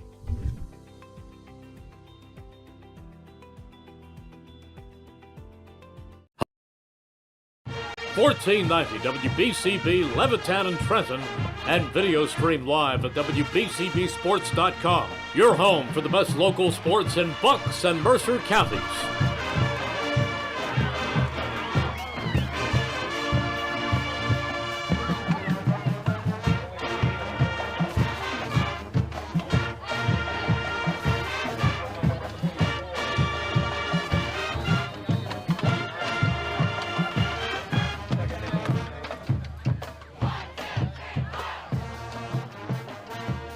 All Yeah, it was great. A thrilling victory for what many call the Cardiac Cardinals. Well, they're the comeback Cardinals today, and a 7-6 win for Lawrence and a trip to the Mercer County Tournament Finals on Thursday night. And awaiting for them are the Hun Raiders, but joining us now, our Italian People's Bakery Player of the Game, shortstop and pitcher, Rob Kelly. Tremendous effort from you tonight, Rob. You go Thank 3 you. for 4 at the dish. You score 4 runs tonight. You start off the 8th inning with that double into center field. First pitch swinging. Yes, What was the mentality going into that at bat? I knew he had good stuff. I was going to go up, just stay true to my approach. I was going to try and stay through the ball, get a fastball early in the count, and I got it early, and I didn't miss it. So that's what. Yeah. You reach base 4 times tonight. You score every single time you reach base, pretty much fitting right into that mold of what a leadoff guy should do for a team. Sir. I heard you mention down there on the field that this group of guys, you guys are very close. Your 20th win on the season. You're 20-2 now. You give a chance for your coach, Jim Mayer, to win his first ever Mercer County Tournament championship in the last year of the tournament's existence. Yeah. When you hear that, what goes through your mind? I mean, it's great. I wouldn't want to be playing with anybody else. These guys are great. Coach Mayer has been great, and we definitely want to go out and go get him his first MCT win in the last possibility. Well, you had a long break there in between innings when you guys put together a 4-run bottom of the 7th. You had a long break. As I mentioned, Yeah. You come off the mound, you have to come into the dugout and support your teammates and get ready to go yourself at the dish. Yeah. So how do you regain that composure? How do you get yourself back into a zone when you head out there to go back out on the mound? I just try my hardest to focus on what's happening now. Nothing in the past, nothing in the future. Just stay true to myself and calm myself down and do whatever I can to put the best self out there I can. 5 strikeouts, 2 innings of work, a 3 for 4 game for you tonight with 4 runs scored, a 3-hit ball game for you, Robert. You're our Italian People's Bakery Player of the Game. You earn a gift certificate to the Italian People's Bakery at 63 Butler Street in Chambersburg, and I've got the gift certificate right here for you. Make sure you get it from me before we leave. Will do. Absolutely. Robert Kelly, you are our Italian People's Bakery Player of the Game. What are your thoughts heading into the facing Hun on Thursday night at Trenton Thunder Ballpark? Oh, I'm thrilled to play at Trenton Thunder. Hun's a great team. We know they're going to come out and give their best stuff. We got to go out and put our best stuff out there, and hopefully it should be a good game and we can scratch out a W. Thank you, guys. Absolutely. Rob Kelly taking the time to join us. He's our Italian People's Bakery Player of the Game. One final time out here from Bob DeMeo Field. Again, the final 7-6. The Cardinals walk it off in thrilling fashion. We'll be right back to thank our sponsors here from Bob DeMeo Field. Hi, this is Mercer County Prosecutor Angelo Honorfree, and I hope you're enjoying today's game. I'd like to commend today's students for participating in today's event. Being a part of extracurricular activities, whether it's an athletic event, marching in the band, or performing in the school play, or being on the debate team, is good for today's youth. And parents, stay involved in your children's activities and encourage them. An involved parent nurtures your children to accomplish great things. I'm proud to support the youth of Mercer County. This is Angelo Honorfree, your Mercer County prosecutor, and I hope you enjoyed today's game. Heading into Thursday night, the top 2 seeds remain. The 1 seed, Lawrence Cardinals, will play host to the number 2 Raiders of the Hun School of Princeton. A matchup that everybody in Mercer County can definitely get up for. It's the 2 best teams by seeds in the county, and pretty much the 2 best teams by record as well. The 20-2 Lawrence Cardinals taking on the 2 seed Hun Raiders, who are looking for revenge from a season ago when they dropped the finals to Allentown, who was just knocked off here tonight. A tremendous day of baseball here from Bob DeMeo Field. Want to thank the crew who helped make this broadcast possible. Gus Barber produced today's stream. Jordan Hurst did our camera work. Rich Fisher, our color commentator, the Mercer County Hall of Famer. Want to thank all of our sponsors who made today's broadcast possible. The Mercer County Prosecutor's Office, Haldeman Ford Subaru, Kessel Dermatology, the Revere Restaurant, Capital Health System, Team Toyota, the New Jersey Education Association, Jammer Doors and Windows, the Trenton Thunder, Hyundai of Trenton, the Trentonian, the Italian People's Bakery, all proud to bring you today's coverage here on WBCB. For my broadcast partner, Rich Fisher, my name is Mike Warren. One final time here from Bob DeMeo Field, the final. Lawrence 7, Allentown 6. The Lawrence Cardinals advance to the Mercer County Tournament Finals on Thursday night at Trenton Thunder Ballpark. Until we talk to you again on Thursday night for the Hun Raiders and the Lawrence Cardinals from Trenton Thunder Ballpark, we thank you so much for making us a part of your day and a part of your evening now. Thank you so much for tuning in to high school baseball on WBCB. Have a great night, everybody.